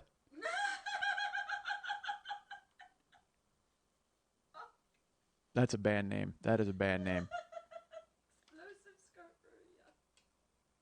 Yuji Yamamoto had explosive scarfaria. That would be the most cryptic graffiti you could ever paint on a wall. Yuji Yamamoto had explosive scarfaria? How does Mariko feel about that? Terrible. She's got to clean it up. So he just fucking unleashed the scarves. I mean, he opened up some weird demon portal, and it was just scarves lurking. I mean, they just came flying out. And he went for like 15 minutes just making scarves appear out of nowhere, and then he was done. And he's like, ha. Actually, he didn't utter a sound. He didn't make a noise. Well, he couldn't. His face was fucking lacquered shut. So he took a bow, and I think he may have smirked. I don't know. Either that or his head cracked. And then he's like, yay, and he leaves. And then our friend Chris comes back out. Chris Mitchell. And then Chris did, he had a stage set. He did the This is when he did the bucket trick. No, he did the bucket trick after he came back the first time. Or did he do the bucket the first time? I don't remember. He did a bucket trick where he yeah. That was after the bowling ball. That was his other trick. Was he had a bucket and he looked for volunteers and he grabbed the cards, then he knew what their cards were and all that kind of thing. Yeah, it was pretty amazing. And I will tell you this, he had a bucket and he put it on like an extending scope and he would reach out into the audience to people way in the back or way on the side. And he's like, I'm looking for volunteers. And he goes, oh, how about that person right over there? And he started to swing the bucket over by us and it went right to me. And Lily von Stuff said, ha! And she jumped up in front of me and she put her hand in the bucket. I stole it. She stole me. I was supposed to be a volunteer. I was supposed to participate. And Lily von Stuff stole it. She stole it. Now, like, she's a member. She can do that. Obviously, she's got privileges. But it would have been nice to let me be involved in some way in the trick. But that's fine. Whatever. You want to take my spotlight? Kids win. Yeah, there's no doubt about that. So then he did the participating thing, and he answered, and he found out whose card was what. And then he brought out Yuji, and that happened. When Yuji finished, and then Chris came out, and he looked for another volunteer from the audience, and he was looking for a lady. And I was hoping he would come over and steal Jill away. That would have been fun, because she would have hated every second of it, probably. But instead, he went ahead and he found somebody over by the front of the stage, and then he brought her up on stage. And actually, then I was happy he didn't get Jill because he made this person sit in like an inflatable chair. And Jill was wearing a skirt, and then I don't know how that would have gone over. Because this woman had a skirt, and it was all she could do to keep her knees closed. Because she was kind of she was a built woman, and she was wearing a shorter skirt, and she's sitting on an inflatable chair. I have to say the greatest trick of the night was her not spreading her legs in front of everybody, quite frankly, because she was doing everything she could to stay lock-kneed. And then Chris, again with the musical piece, went ahead and he did. This is what was amazing. It was a piece, right? He brought her on stage to do a thing. Within this piece, he must have done 15 different magic tricks. At least. I mean, he just kept making things appear and making things disappear, and pulling cigarettes out of here and all. I mean, it was making a candle and pouring a glass, and then there was this water. I can't even describe it. It was just fucking awesome. And to me, he was clearly the best in the Palace, even though he was emceeing it. It was great because like I've done comedy shows and they have the MC and the MC is strong. That's smart. You book a strong MC and it makes the rest of the show great. And this guy Chris clearly could have been headlining this fucking thing. So he does the bit with her and he lets her go, and then he brings on the headliner. And the headliner is I think they called him the Master of the Gentleman of Magic is what his name was. His name was Dale Salwalk, I think. Salwalk, something like that. And he came out. And he performed for about 17 minutes. And he also used scarves. And he used playing cards. And did sleight of hand. That was his deal, he was the sleight of hand guy. But I think Dale Salwalk has a much larger claim to fame in the world of magic. And certainly a trick that I don't know will ever be duplicated again in the history of the art. 17-minute performance. For our friend Dale. That's my guess. It was around 17, may have been 18. I didn't exactly put the clock on it, but the time I looked, it was around 17 minutes. 17 minutes on stage, hot lights. The Gentleman of Magic. His greatest trick. The greatest trick the Dale ever pulled. Not blinking for 17 minutes. Dale Salwalk may be the gentleman of comedy. But at his core, he is an unblinking, inhuman monster.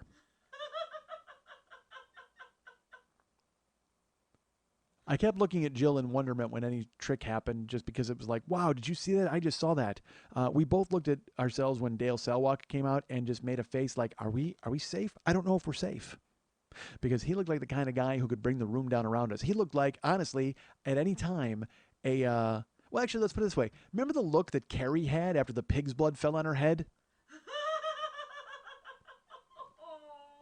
That's Dale Salwalk's natural resting position.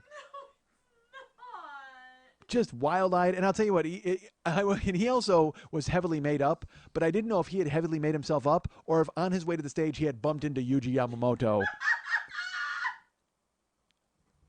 And there had been some sort of makeup transference accident. And maybe that's why he didn't blink, because some of the Yamamoto lacquer got in his eyes and he couldn't fucking make it happen. I don't know. I couldn't figure it out. But when you get lacquered by Yamamoto, you are lacquered by the best. I like a good, strong Yamamoto lacquer. So fucking Salwalk, the gentleman of comedy, comes out and he's doing. I will tell you this: he had a tough act to follow because fucking Yamamoto with this explosive scarf for Rhea went off. But so when he started to do scarf stuff, it was almost like, dude, we saw the scarves, man, and that's a trick. It must be rough for magicians to follow one another, especially if they do the same act. It's like you don't want to book two topical comedians on the same thing because they're going to run over the same material and talk about the same headlines. Well, with this, Dale came out and he started to do the fucking scarves, and everybody's kind of like, we saw the scarves. We saw a lot of the goddamn scarves. But then when he got into the playing cards, then it was fucking awesome because he started fanning them out and he started to pull them out of the air. That's the thing that always drives me crazy. Like, I don't know how it's happening. I don't know where they're doing it because he kept dropping them on the ground. It wasn't like it was the same card over and over. You keep thinking it might be, but he's just reaching, card. He's pulling them out of nowhere, and he keeps dropping them on the ground. It looked like it was almost raining cards out of his hands. It was fucking great. It was almost, you know what it was? It was supervillain quality type of illusions. That kind of thing where all of a sudden you're like, wait a minute, he might pull a gun and just mow us all the fuck down right now. Dale Salwalk may invent Smilex right now. He may have Smilex and we're all going to die with grins on our faces right here in this fucking showroom. Salwalk's killing us. Then he pulled out the ball, like the orb, like the traveling orb. The silver ball with the purple cape, and it was on his arm, and then it went underneath the thing. But the thing that I know, and again, I kept trying to figure out the trick. Mike Schmidt did. Kevin Scott was fascinated by it, but Mike Schmidt's looking and trying to figure out. And I know there's like a telescopic thing on the ball, and that's how you're able to control it. But then he fucking brought it behind him. That was the thing that drove me crazy. Like, and even Jill, I said to her later, I go, he put it behind him. She goes, yeah, he did. That was, I don't even know. Because again, when it's floating around and you're stuff, well, there's that thing on his belt, and that's fucking happening. I've seen it before. I've seen it a million times. But then he turns around and it goes around him like it went around his waist. It creeped around like it was sneaking up on him. And by the way, Ball, don't sneak up on Dale Salwalk, the gentleman of comedy, because you're going to startle him and then he's going to kill everybody in the goddamn room. He will. He'll lay waste to the entire room with his prestidigitation skills. There's blood everywhere. And then Mariko's going to be there all night. The good news is, though, she has plenty of scarves to clean up the mess. If Dale Salwalk, the gentleman of comedy, ever loses it and actually kills everybody in the showroom, leaving it a bloody fucking mess, Mariko has enough scarves to clean it up. She could actually clean it up before the next show. The next audience would have no idea that the first audience was murdered by Dale Salwalk and his unblinking countenance. The grim visage of an unblinking Dale Salwalk has destroyed and murdered an audience for the last time. So he did the fucking traveling ball with the telescopic thing on the belt. It's just fine. But then it snuck up around him and did a thing. And then he just pulling the cards out. And I will say this. He finishes his act with a really strong flourish. And the music is like, da-da. And he's standing there. And the place goes crazy. They clap for him, And he stepped forward into the light a little bit. And he wasn't sweating. He was made up, like I said, very heavily, and he was big into the hands thing. Like he did this bit with a coin bucket, and he started throwing coins in and started making the noise, and he kept putting the coins in front of him and in his hands, and he put them between his fingers, and he would like doing that thing where they do the finger wave, and it's almost like a hey, look at this while I'm doing something else over here, that sort of thing. It catches your attention, but he was very big with his hands. And then when he came to the front of the stage for his when he was finished, he clasped his hands together, and it was the first time his hands, it looked like it was the first time his hands had touched the entire show. And he kind of bowed a little bit, and the place is clapping, and he had a look of genuine relief on his face to me. It was strange because he didn't look like he was reveling in a performance well done. He almost looked like he was wistful for what had been. And I'm probably projecting a lot of stuff onto Dale Salwalk, the gentleman of comedy. Probably. But he looked like, because I thought about it in the context of, we are in the most magical place on earth right there. And he's headlining the big room of the Magic Castle. And I started to think, I don't know where magic is performed. I always hear about it at children's parties or at fucking Pizza Huts or guys walking through diners and doing stupid shit and blowing balloon animals and all that nonsense. You know what I mean? Just, there's always some magician. Magicians are an afterthought. I make fun of them all the time. Magicians are considered to be like almost this weird ghetto as a punchline to some people. When in reality, they work incredibly hard at their craft. And what they do, when you give yourself over to it like I did, and you see what they're doing, it's amazing. It's amazing. And unfortunately, like I said, that ball thing, a lot of stuff to me is a trick. And I'm like, oh, well, this is a trick. But when the pulling stuff out of the air, that's a talent. You can hook up a fucking scarf gun and shoot a million scarves in the fucking air, and then that's a trick. You bought an illusion somehow. But if you can make things appear out of nowhere, that's a talent. And Dale Selwack had talent, and he was in the one place on Earth where he can be completely appreciated for the talent that he brings to the stage and have his life's work respected rather than made a punchline. And to see him on stage soaking up the applause in the big room of the Magic Castle and standing there looking, like I said, almost relieved that, and again, like I said, I'm projecting, but he looked like he was relieved that what he had done was so well received, he had done it so well, and his life work was being rewarded with just applause. It affected me, to see someone who was so happy to be so accepted. And this is a man who's, he's probably 60.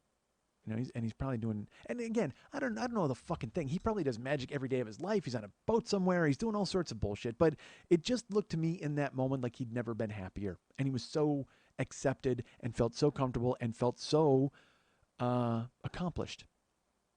And so he deserved every clap and every whistle that he got that night. It was great. And then they brought out Yuji, and he said hello, and everybody came out. Well, he didn't really say hello. He just kind of nodded, and then there was a cloud of dust and powder, and Mariko cleaned it up, and then they left. And then Chris finished the show and said thanks. And so we got up to split.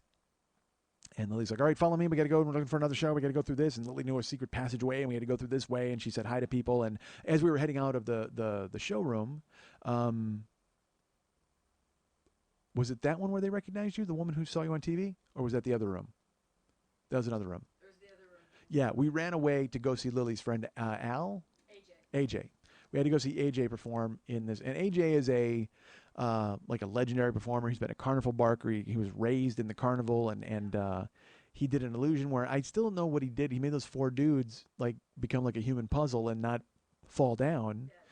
And Jill and I were talking about it because I don't know if they had to brace themselves or it was just because of the physics of it they were able to stand up. I couldn't figure it out, but that was basically the theme of the night. I couldn't figure it out. It's the I couldn't figure it out castle. Exactly. So AJ was super nice, and his show was good. And then we walked out, and we walked through, and Lily showed us every exhibit, and she's like, "We're gonna go over here." And I will say this: we went downstairs, and there's a display of puppets, and it's like a Jimmy Durante puppet. And then there's all right, let's put it this way. In a showcase, there's an Edgar Bergen, Charlie McCarthy. There's a Charlie McCarthy doll. Now, Charlie McCarthy, Edgar Bergen and Charlie McCarthy are a very famous ventriloquist duo. But I've never seen Charlie McCarthy in color. They're from the 50s. So every time I saw him, he was fucking black and white. So that's why when I saw him, he scared me because his eyes are yellow. And that freaked me out because, I just thought, I just assumed he was just a ventriloquist dummy and he's always on fucking Edgar Bergen's lap. Well, in this cabinet, his unblinking eyes were yellow. And I realized that Charlie McCarthy was the Dale Selwack of fucking ventriloquist dummies. Oh my god! Because I was fresh off that experience, and now I'm downstairs in the basement, and McCarthy's fucking staring a hole through me, and I'm like, oh my god, oh my god. You were a little like... I was freaked out, I won't lie. I was freaked out by that because he had yellow eyes. Like, it was just creepy. And I know they didn't yellow because of age. I'm sure they designed him like that. And part of me wants to go, well, dude, what did live audiences think back then? That's fucking horrifying. So then we walk it like 5 feet down, and then there's this display of marionettes. And they had a Jimmy Durante marionette, and he had a little assistant marionette. And then there was another marionette next to that in a cabinet. And that was that a lady singer or something like that? Or that was Dale Evans and Trigger, okay. And so, but the thing is, if you push the button, they did a dance. They did like a little party dance, and they talked. There was like a recording, and And I will say this to you, and you can agree with me or you may not agree with me. I think that those dolls were alive. Now, hear me out. I'm really capable, especially, look, Mike Schmidt is very capable of this, but then I found out that Kevin Scott is supremely capable of this, of putting myself in a position of thinking that things are mystical or, because Jimmy Durante and his little assistant stand there in the cabinet the whole time just waiting to have the button pushed. And when you push the button, they do a little dance, and they're like, ha, cha, cha, cha, Miss Calabash, do, do, do, whatever the fuck he says. And they have to, but for all eternity, they are forced to stand there and do that dance, like some horrible punishment for what they did in a past life. It's just awful. Awesome. No, it's terrible. And then the Day 11s and Trigger. They sing Happy Trails. Yeah, I know. They sing Happy Trails forever. You push a button, and they have to sing Happy Trails for the rest of their natural born days until they are claimed in a fire or splintered for firewood. They are just going to be there, and they're alive. They're imbued with the spirit of living beings, and they are trapped in there. It's like in Trilogy of Terror when the little doll comes alive and tries to kill Karen Black, and then when he finally kills her and he or she sets him on fire and the smoke goes in her face, and then the doll goes inside her and she becomes the doll. Well, at some point, somebody went inside those dolls. So I think Jimmy Durante and his little assistant are like, and look, they may have been convicts or murderers or something but still there are spirits trapped inside those two dummies, and they are forced for eternity to do those stupid dances. That's the whole point.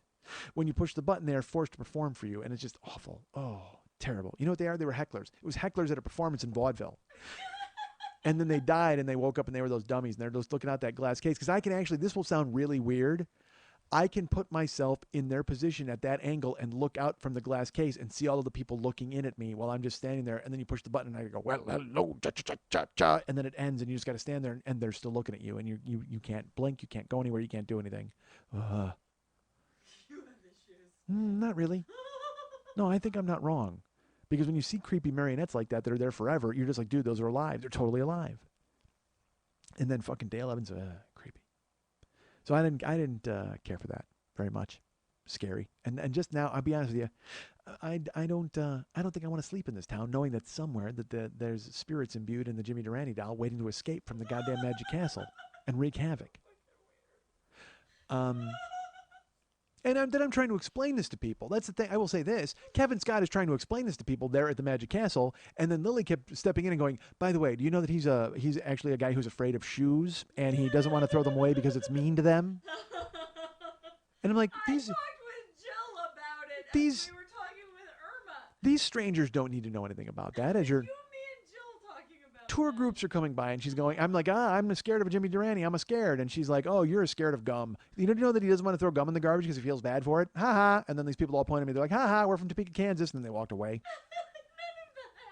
None of that happened. So then we went over and then we watched a dude do linking rings. And I liked the linking rings. I didn't care for the patter. He did he added it with a, well, let's put it this way. Again, it's the same thing about intimacy. Like he added Edgar Allan Poe, Nevermore, the Raven. He rewrote it about linking rings. And that's good. It's just that as he did it, it was very pronounced. Nevermore, clink, clink, clink. And good for him. But not for me. But I mean, the magic part was cool because he was doing the rings right in your face. And you couldn't go, oh, well, I see where those intersect, and I see where the rings link, because you were just watching and going, how the fuck is he doing this right in front of my face? God damn it. And again, like I said, in the Magic Castle, you're just like, there's a dude with linking rings. On the street, you're like, holy fuck, what's that guy doing? Is he a sorcerer? That's how I feel about magic. So then we walked over and we saw the great Cardini display, which was sweet. Cardini is, and what is his, who is he? He's a card magician. I know, but what's his nickname? The Suave Deceiver. Oh, the Suave Deceiver, that's right. And I must be known as the Suave Deceiver from this moment on. I mean, because I was reading it about him and it said, no, Cardini known as the Suave Deceiver. Like that was his deal. And I'm like, dude, how great. Because you don't give yourself the name the Suave Deceiver. That's some shit somebody blurts out when you pull a king of spades out of their ass. I mean, seriously. Where the fuck did that come from? Dude, you're the Suave Deceiver. It's like the Stratego commercial. I'm the sole survivor. You're the Suave Deceiver. But he had like a top hat and a monocle, and he did this, and his gloves, and he did this fucking cigarette trick that was awesome. But dude, the Suave Deceiver, how great is that name?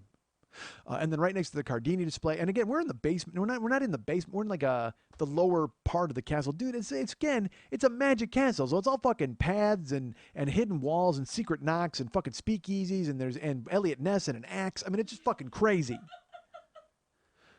So we walk through and there's the marionettes, and then the linking rings, and then there's Cardini. And then Lily goes, oh, and by the way, over here, check this out. She goes, this room is the greatest repository of magic and illusions in the history of the world. If you ever want to know anything about magic, it's in this room right here. That's where they have all of the volumes and the tomes and everything you need to know about magic is included in this particular room. And I'm like, that's awesome. And I go to walk in and Lily goes, you can't walk in there. I'm like, what? And she goes, nobody's allowed in there. I'm like, well, why do you tell me that all the magic is in there, dude? That's where I want to be. Fuck these wacky marionettes. I'm going to get in there and learn some shit, man. I want to know how to make fucking soup out of a bird. Let's fucking do this. Whatever the fuck they do. Again, I want to be the suave deceiver. It's got to be in there under S. I'm going to go over to the Houdini decimal system and pull out a card catalog and find it.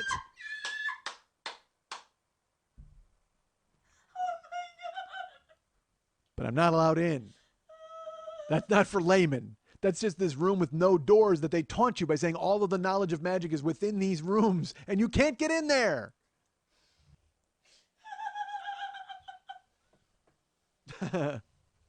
What, you liked it? Houdini Decimal System just fucking killed me. Come on, who's the man? I'm posting that in the Magic Castle forums. Oh, okay. My friend Mike just asked me if it's the Houdini Decimal System.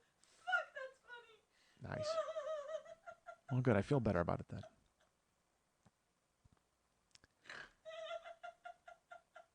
Yeah, that's not bad for off the top of my head.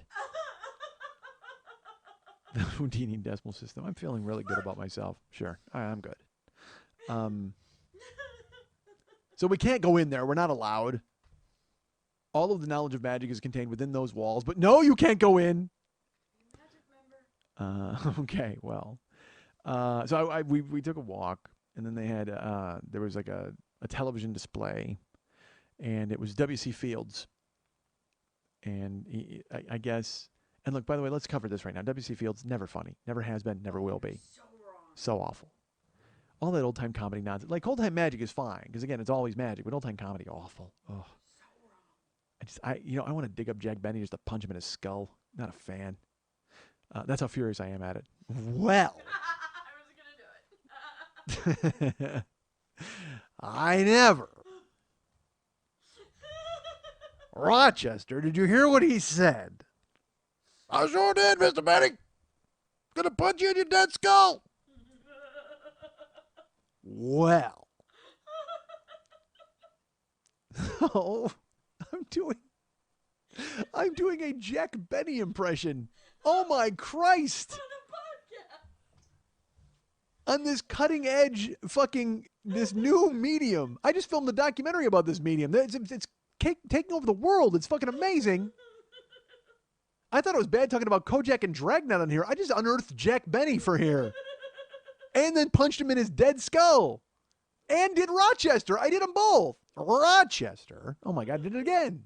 And by the way, folks, if you don't think that I'm putting my hand on my cheek every time I do it, you are incorrect.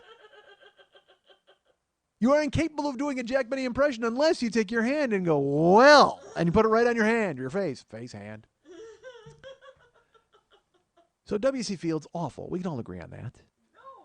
And but I will say this is the thing that's astonishing to me. They show the clip of him, and he has a trick pool table. And he like jams the cue all the way through the tabletop. And there's like a crooked cue and a wacky bounce. I guess it was a famous routine that W.C. Fields used to do. It was a pool routine that he did. But here's what I didn't know.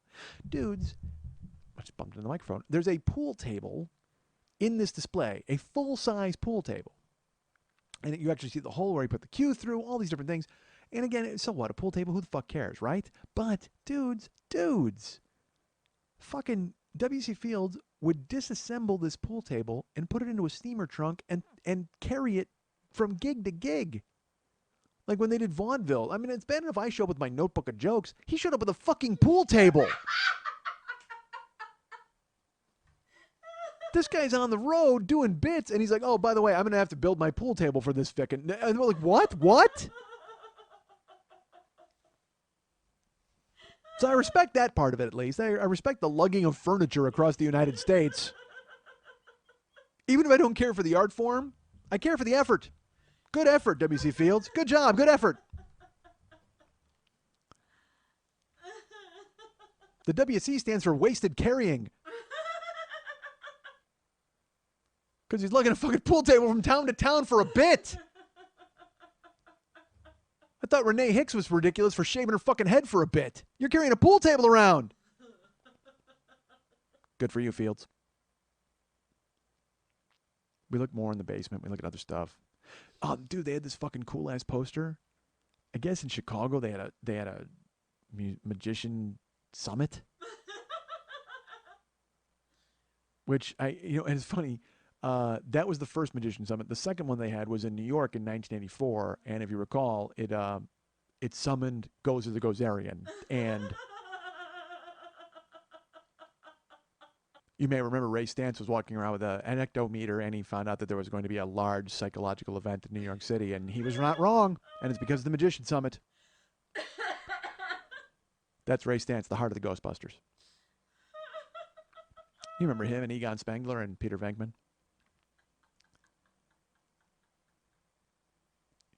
You know who's very close with Peter Venkman? Kevin Scott. Someone's gonna know what this means. So then we're downstairs and we see, and so a guy, when they did the Magician Summit, a guy did a drawing of everybody at the Magician Summit. And it was all these different magicians. And what did I do? I went, dude, is that Cardini? Like, I knew Cardini immediately. And sure enough, and here was the thing. It was one of those old pictures where it's just a bunch of heads. And then they have a guide of whose head it is, like right out of Reader's Digest, where they have the same drawing with no facial features as 1, 2, 3, 4, 5, so you can identify everyone. Now, at the top of this drawing, this made me laugh. And again, I'm going to say this. I will tell you this right now. This bit goes nowhere. It's not even a bit. It's just an anecdote, and it's just me sharing something with you. But it had all the magicians, and you saw them, and they were very well drawn out facial features, and you could identify them just by looking at them. And then right at the top was like a car hop. A woman waitress, car hop. She's carrying like a tray of shakes or something. And it made me laugh because I was like, did they have the Magician Summit at like a car hop drive-in? Like, it looked like Marcia from Happy Days. It zoomed up on her roller skates, and she was over there to make a sad face and be pissed. But my favorite part is then, so I look, because I noticed her right away. When you go back to the castle, you got to see her. Okay, so there's all the magicians, and then they're all numbered, and I look, because I looked at the photo to see who she was. I'm like, all right, well, they had to throw her. I just wanted to see the name Marcia the Car Hop. That would have been fucking hysterical. She doesn't get a number. She doesn't get a name. That's unfair to Marcia the Car Hop. But you gave her a name. It's not unfair. I got to write it in. Please don't.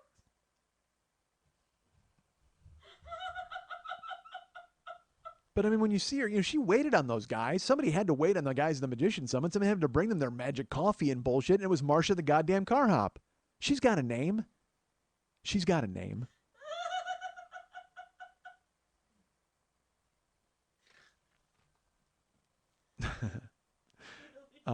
So then we looked around there and had fun, and then we went up some more stairs, and we went to did we go upstairs or downstairs? Then we went upstairs, I think. We went upstairs. We cut through the dining room, and then there was a proscenium where I could hear Lily, like she was all the way on one side of the room, and then she would talk, and you could hear it, like she could whisper, and I could hear it on the other side of the room because the ceiling is like Jimmy rigged, like it's a proscenium, and the voice carries. And it was, yeah, so the three of us, Lily took Jill and I through and showed us so much great stuff. Then we went up in the Houdini room, and there's milk jugs that Houdini was hidden in. And then there was a cast of Houdini's hands. And so I held his hands. Dude, Houdini was like a fucking tyke. Like, he was a totally small dude, right? He had to be. Because it's like, the hands were, if those were his real hands, dude, I could have beaten the hell out of Houdini. I totally would have beat him up in a fight. And I would have punched him right in the stomach. That's how he died. So then they had like handcuffs on the wall, and I guess he had a standing rule. It was like $1,000. He would get out of any pair of handcuffs in the world.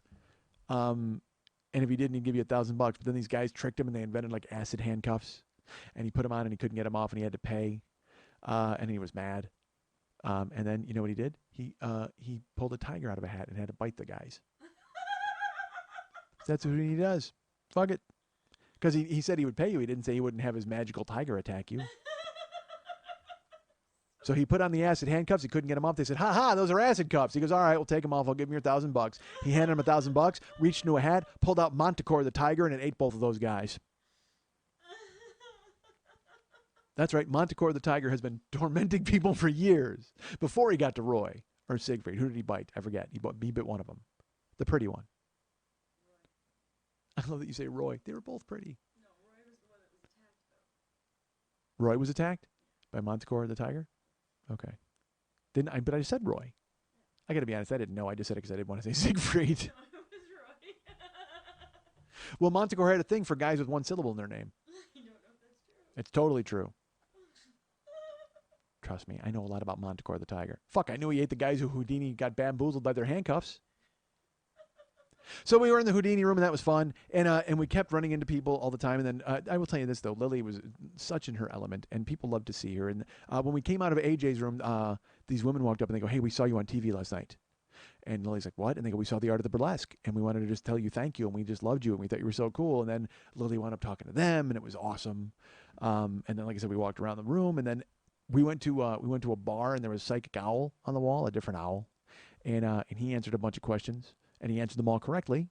Like, you could ask him a question, he would say yes or no, but he was never wrong. He was psychic owl. Like, he totally nailed everything. It was totally creepy. Yeah. Creepy, I'm not gonna lie. Like, anything you asked him at all, and he got it right. And he knew about Jill's sunburn. He knew about everything. So that was fun. And then we walked around and looked at him. And then we went down into the basement. And then then look, I like magic. You don't have to try to do like skeleton stuff to scare me. I don't know why you're doing that.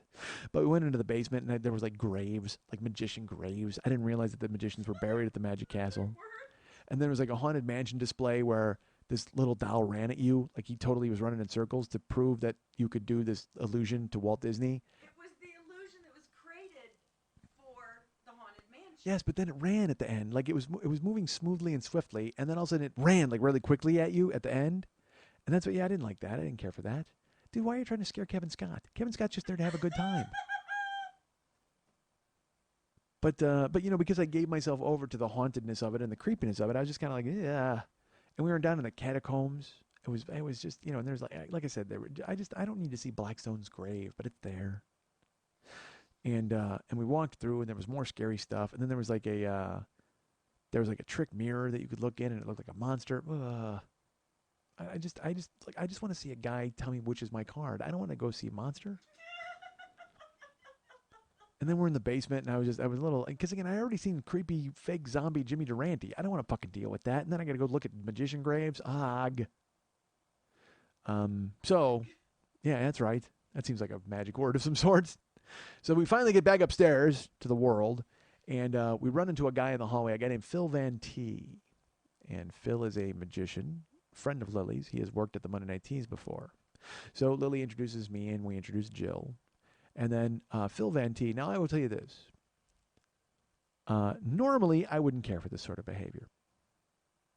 But Phil Van T. immediately started treating Jill and I as if we were marks, which was fun in the Magic Castle because I had given myself over to the experience. If he does that to me out on the street, I'm like, what the fuck is going on? But instead, I totally went along for the ride. And also, it didn't hurt that Phil Van T was fucking great at what he did because he just started talking laconically, and you fell into his cadence and you fell into his pattern, and you just started to kind of do what he told you to do, almost to the point where I didn't know if he was a magician or a fucking hypnotist, because he would say, "Hey, put your hand here, we'll put your fingers here, and do this," which, by the way, sounds like what happened to me in the bathroom, but that's a completely different story. But he took out a pocket knife, and then he made it disappear, and then he had Jill put her fingers on it to make sure it was still there, and then he pulled it out of his pocket. It was just like a bump. It was fucking wild. And then he walked over, and there was a table where he was going to do some card stuff. And it was me, Lily, Jill, and a couple of guys who thought that they were really entertaining because they just kept making jokes or commenting. And I'm like, dude, I want to see Phil do his thing. And so he did up close magic card tricks for us. And not like I can't even explain it. You always see card tricks, and you're like, oh, it's always a variation of the same thing. Hey, look, there's a card in the orange. Hey, was this your card? Whatever the fuck. But his patter was so good, and he was able to speak in such a way that you followed him and you followed his hands. Like, dude, I followed his hands. I don't know. I don't have the first fucking clue how he was able to do the things that he did. He had a guy sign a card, and he went through all these tricks and he did all these things, and then the card eventually was under his cowboy hat. And then he had someone tear a corner out of a card, and then he folded it up, and then he did all these things, and then the card was in the. He kept saying, "The card's in the hat. The card's in the hat. Watch the hat. The card's in the hat." And we would watch the fucking hat, and inevitably he would take the hat off, and the card was in the fucking hat. He never touched it. He never did anything. And like I said, it had the guy's fucking signature on it. It had the corner torn out of it. I mean, and I know they're tricks. I get that. But giving myself over to the situation, I kept looking at Jill like, are you buying this? And she's like, we both were just doing that thing where you were kids. You were totally kids, and you were buying it and letting it happen to you. That was the best part. You were letting it happen to you. I didn't try to fucking solve it. And that's why the two guys being funny with Phil and trying to like trade with him a little bit. I'm like, dude, shut the fuck up and just enjoy a master at work. A master, because that's exactly what he was. And then Eddie walked over and he goes, hey, Eddie, do me a favor, watch the hat. So he made Eddie watch the hat while he did another trick, and it still wound up in the motherfucking hat. I can't even explain it. But again, I'm not doing it justice because it was funny and it was smart and it was misdirection, but it was also on point. And I tried. I did try. Eventually, I tried like the third time to see how he did it, because every other time I gave myself over because I wanted to be surprised. But when he kept just going, watch the hat. It's in the hat. I guarantee it's going to wind up in the hat. He even had a fucking sandwich he pulled out, and in my head I go, the card's going to be in the sandwich. He's going to somehow. This card is going to wind up in the sandwich because the sandwich was in a baggie and he put that over a card to cover it. And I can only assume that that's when it went in the fucking hat because we all watched him take the sandwich out. But how did he do it? The other hand was right there. I don't fucking have a clue. But he took out a fucking magic sandwich and put it on top of a card, and then the fucking other card wound up in his hat. Dude, it was great. It was great. That was my favorite thing of the whole night. The bowling ball out of the sketch pad was fantastic, but the up-close stuff of seeing Phil Van T be funny, be smart, and lead me wherever he wanted to lead me, and still take me somewhere I had no idea I was going was the fucking greatest. It was magic. It was magic. And magic comes from the most unexpected places. And magic can come from fucking anywhere. Magic can come from realizing that your suit still fits. Magic can come from looking on your right-hand side and seeing the woman you love having a great time. Magic can come from looking on your left-hand side and seeing one of your best friends in her element and being respected and loved for her knowledge and seeing how much she's enjoying exactly what she's doing. And sometimes there's a statue from Occidental Europe blasting you in the face with explosive scarifier.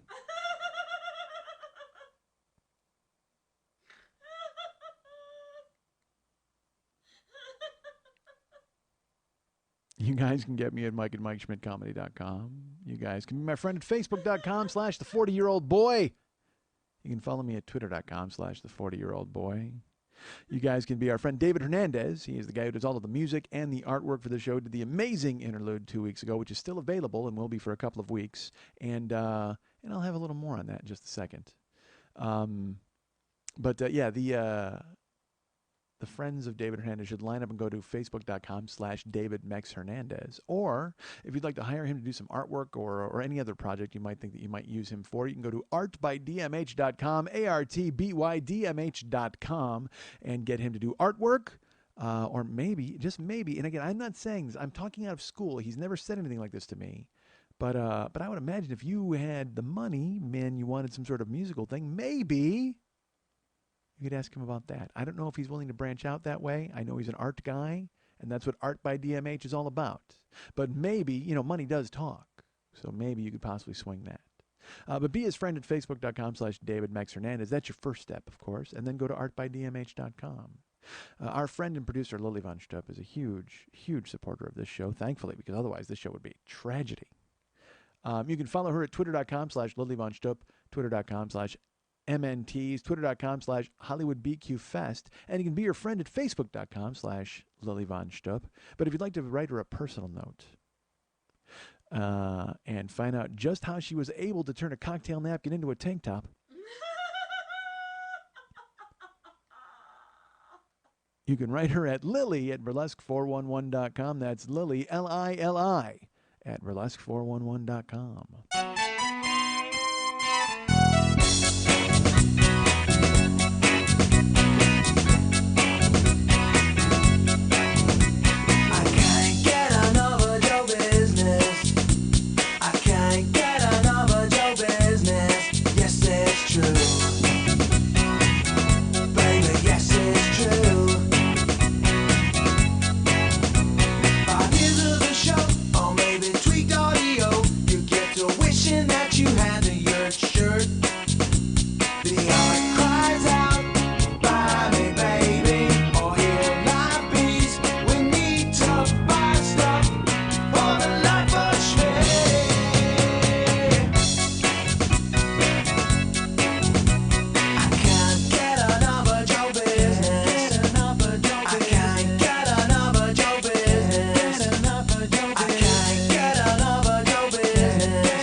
Want to remind you folks about the Monday Night Teas every Monday night at the 3 Clubs on Vine at Santa Monica.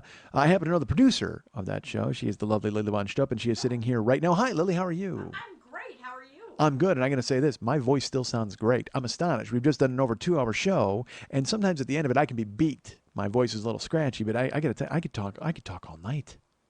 I think I have, actually. What time is it?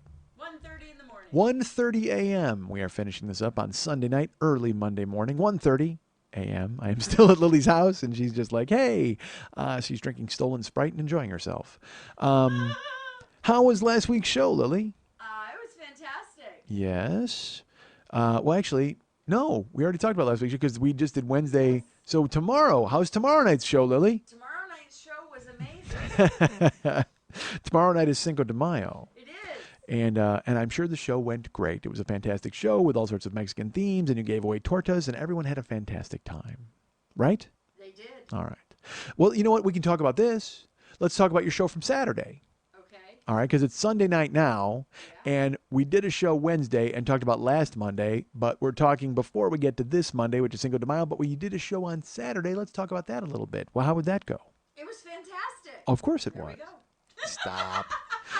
You were the MC of that show. Can we say where it was? And it was a private Yeah, show. I did a private show at the California Club, which is a private membership club here in Los Angeles. And you booked it, you cast it, you hosted it, you did all of that stuff. It was listed as a Von Stuck production. Yes, it at the was. Festivities, which was really nice. And they built you essentially they built you a temporary burlesque theater in a boiler room. Yeah, they did. It was a really cool, on the down low kind of fun, funky thing. And it was tuxedos and white gloves, Pretty and much, the women were not. There was no bumping and grinding hip hop. It was classic burlesque. All classic burlesque. It was mostly gloves and gown, stocking peels, span dance. Just beautiful, wonderful. Yeah, amazing classic acts and just wonderful experience. We had our own little private dressing rooms. This club is amazing. Yeah. If you do a search on Wikipedia for it, it tells you about the history of the club, the architect. They have the original plans hanging in their study there. It's 6 or 7 stories, including the basement. You are a woman who enjoys history. I do. Yeah, you find a lot of pleasure in these older buildings and finding out about them and their history and the things that they went through. Because I think that if you don't know what came before you, you don't know what you can do. And if you know the history, you can build on it and grow from it rather than having to invent the wheel all the time. Right. So I think that there's a lot to be learned from what came before us. I see. So I find it fascinating. Yeah, that's cool. And I love architecture. Oh my God, I Do you? love art. My dad was a builder, and it was really always fascinating to see the Spanish influence in some of the floor plans and stucco front housing and things like that. And so Even I in just- because you grew up in a Midwestern we grew state up and in around Florida. there. Oh, in I grew up Florida, in I see. Florida. In Florida, there was a lot of southern or a lot of Spanish influence in the first few developments that my dad built in. And I loved architecture and humanities in high school. So I at one point I considered becoming an architect, but I realized being dyslexic would have been a huge challenge for me. Is that well? Why? Just because of the measurements needed and the numbers and Yeah, things like that? yeah. I see. Because Yeah, it's a precise It's science. a very precise science, and if you're off by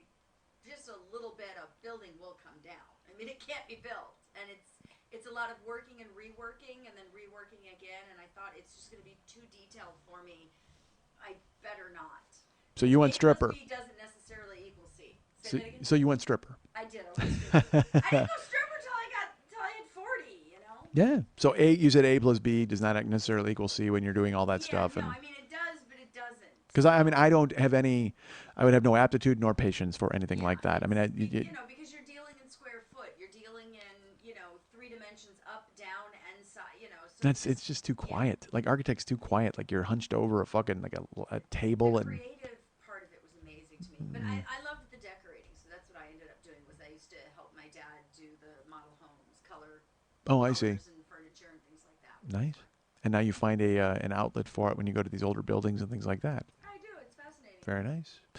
So Cinco de Mayo is this week, and that's where we've dealt with that. But how about on the 12th? What's the show on the 12th? Rob the Balloon Guy is hosting. I like Rob. We've got a couple debuts in there and a girl from out of town, so it'll be fun. Sweet. So that's May 12th. If you go to facebook.com/Monday Night Teas, you will go ahead and join the group and get all the information about shows that are coming up. You won't have to listen to just me talking about it. You'll be able to read it with your own naked, steaming eyes. Oh, and can I plug something? Please do. Let's hear it. I was filmed for a documentary on podcasting. Really? An asshole. I wonder when that will be out. I don't know. I don't know. Should be good. Let me ask you something. Is Kevin Scott in that by chance? No. I don't think so. No. Who? They missed the boat. Who? So go to facebook.com/Monday Night Teas, become a member there. If you go to brownpapertickets.com, you'll see tickets available for all of these upcoming Monday Night Teas shows. You'll get information and all that stuff and find out who's going to be there. Go to MondayNightTeas.com. Yes. Okay, go to MondayNightTeas.com for any and all information regarding upcoming shows and some photos, links, all sorts of cool stuff is there. And please remember that our friend Lily Von Stupp also does a podcast called The Burlesque Podcast. And is it theburlesquepodcast.com or just Burlesque Podcast? BurlesquePodcast.com. Go there and listen to the archived shows, and you can download stuff and bring it on your desktop, all that neat stuff. There's plenty of material in the archives. But then there's also a lot of stuff that's going to be recent, and then she's got other shows coming up in the future, some very soon, from what I understand. So please go to burlesquepodcast.com and get any and all information and listen to the archives and enjoy a lively discussion about the art of burlesque with a very talented and smart woman and all sorts of various friends and performers who involve themselves in said art. Go to facebook.com/the40year-old-boy and be my friend. Go to MikeSchmidtComedy.com and go to the Joe Business page, and there's cool stuff there. There's the shirt available, and I love doing that just because it sounds like my phone ringing. Every time my phone goes off, people just look at me like, what the fuck is that? That's me making a weird noise. Haha. That's me talking about shirts I never sold. But it's, yeah, so go to the Joe Business page. The shirt is available. For the Life of Schmitty is available. Schmitty Comes Alive. These are downloads. Those are available. The Big Angry CD is available. If you buy it through me, I will sign it for you and send it. I will sign it and send it. Perhaps I will send it and sign it. No! I will choose to sign it and send it. Doesn't make sense to send it and sign it.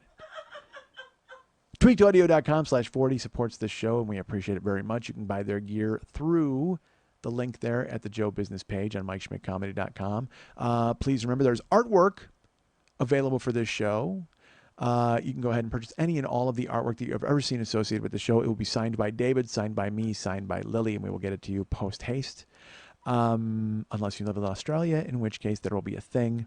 But I swear, Australia, I will get it to you. I swear. If I have to fly a plane and bring it myself, if I have to call Oleta Adams and have her sing "Get Here If You Can" the whole time when I cross the desert with a caravan or whatever the fuck the lyrics are, I will get it to you. I promise.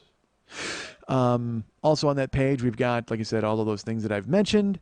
And year 1, year 2, year 3, year 4, and year 5 of this show are available. And I will tell you this, year 6 of this show will be available. Will it be available this week? I don't know, because I'm dependent on, should I even plug it then? I should not, should I? It might be. Well, I'll tell you what, year 6 may be available. We have to wait on finding some artwork and stuff like that that's kind of been, there's things.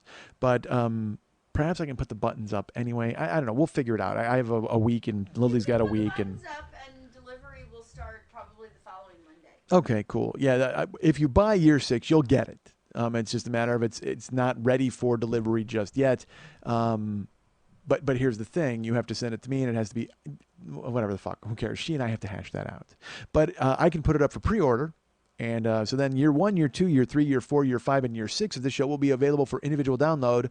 Or you can get the Reservoir Schmidt Dog box set. You can get year 1, which is Mr. Blonde, year 2, which is Mr. White, year 3, which is Mr. Orange, year 4 is Mr. Pink, year 5 is Mr. Brown, and year 6 is Mr. Blue. You can get those together in the box set, or again, get them individually if you'd like. But it is worth just seeing the artwork, quite frankly, if you want to go to the Joe Business page and click on the light box and have it pop up in your face and just see it. It's there and they're available, so you can get the box set, you can get them individually. They're always there. So once those are uploaded, you can pre-order all that neat stuff. So go to the Joe Business page and you will see that there lurking and in your face. You can also donate to the show anytime you'd like. In the upper left-hand corner of every single page, there is a little Schmitty with his pockets out. You can go ahead and check that out and go ahead and donate, and any donation is available. There is a $2 a month, a $5 a month, a $10 a month, or a $25 a month. Those are available individually, or you can just send regular donations, and we will take those, and we will smile, and we will be happy that you did such a thing for us. The Amazon portal works. Please know that you can click through the Amazon portal and you'll see our store, which is there, but also you can use that link to go ahead and order anything that you want that doesn't happen to be in our store. Just use our link to order things and we will get credit for it. And I am an independent associated, I forget what they call it, an associated retailer. I don't know what they call me, but all I know is if you go through and use it, I'll be happy, you'll be happy, we'll all be happy. Go to Amazon, use our portal, buy some stuff, and we get credit. That's cool. Thank you so much. Also, please remember that I was a guest on Paul Goebel's show, Hey, Watch This. The podcast is available for download. I was on last week, so I don't know if he's going to do a show this week and already replace me. I might be in the archives, but I was on either this week or 2 weeks ago. He does an episode every week. So, but we talked about, it was great. We talked about The Ultimate Fighter, which I made him watch. I made him watch UFC stuff, which was great. And then he made me watch a show called Bad Teacher. We talked about that. We broke it down. But we had a really good time because, you know what, dudes? I love Paul, man. Paul's hysterical, and he and I get along great. So the two of us had a good time. We had a lot of chemistry. We had fun talking about TV and other things. So go ahead and check out Hey, Watch This in the iTunes store. Subscribe so you can get all the episodes because Paul and David do a great job, but by all means get the episode that I just did with Paul because it was really fun and it was really cool. And I tell you what, I like the idea of being a fill-in guest on shows. That was kind of fun, like a fill-in host. Like if you know, if like Belknap never showed up for Never Not Funny, if I just showed up to kind of co-host that, or the Sklar Brothers, if Randy didn't show up and it was just me and Jason, and I went and did Sklarbro Country, that's probably not going to happen ever in a million years. But it was neat to be like a host, not just a guest who came in and kind of contributed. I was actually involved in the show. And it's funny, Jill and I were watching TV and they showed, I forget what the fuck it was. It was like Eat the Street or some show on the cooking channel. Again, because I kept making her watch food shows and she's like, oh, so we like this? Yes, we do. We like this. But dude, like shows like Man vs. Food and why the fuck couldn't I do that? Like why can't I just get on the radar to be sent to some town to eat food off of a truck? Like, why wouldn't you do that? It's like they just showed, because Jill and I were watching it, and I said, and I even said it out loud, I went, why am I not this guy? Because it was just a dude who was like, he in Vancouver, and he's like, I'm going to find the best taco in Vancouver. And he did. He went to like all these different places, and he interviewed people, and he talked, and he got tacos, and he was just inert. I mean, he was just blah. He was just cereal milk. I mean, it was like he was just there as a kind of a facilitator. He wasn't anybody interesting or compelling that you wanted to watch. And I guess the food is the star of those shows. So I'm answering my own question. They want the taco to be the star. And if you're going to play second fiddle to a fucking taco, you can't be me. I can't be second fiddle to a goddamn taco. You know what? Mike Schmidt cannot be second fiddle to a goddamn taco, but you know who can be? Kevin Scott. Kevin Scott can absolutely be second fiddle to a goddamn taco. Kevin Scott can go to Vancouver and just be like buttoned down and totally reserved and walk around looking for tacos and then walk into a place and go, oh, what is this, Al Pastor, and take a bite and look pleasant. Like this other fucking guy that I watched on the cooking channel, but Mike Schmidt, I'm sorry, I can't do that. There's no way. I would just, because I would be like a force of nature and I would overwhelm whatever fucking tacos are in Vancouver, right? See, I just want to be very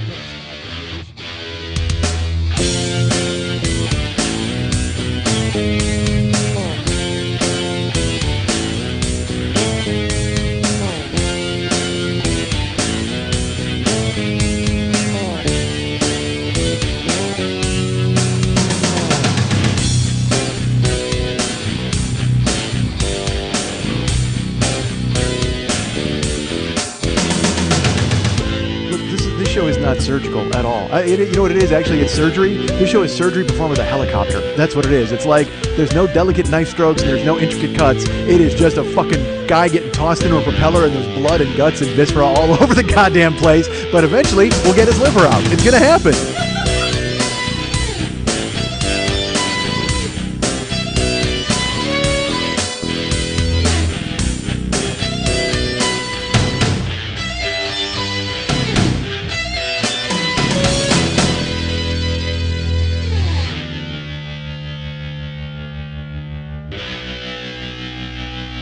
Look, you can't solve everything in 2.5 hours in a stripper's kitchen, folks.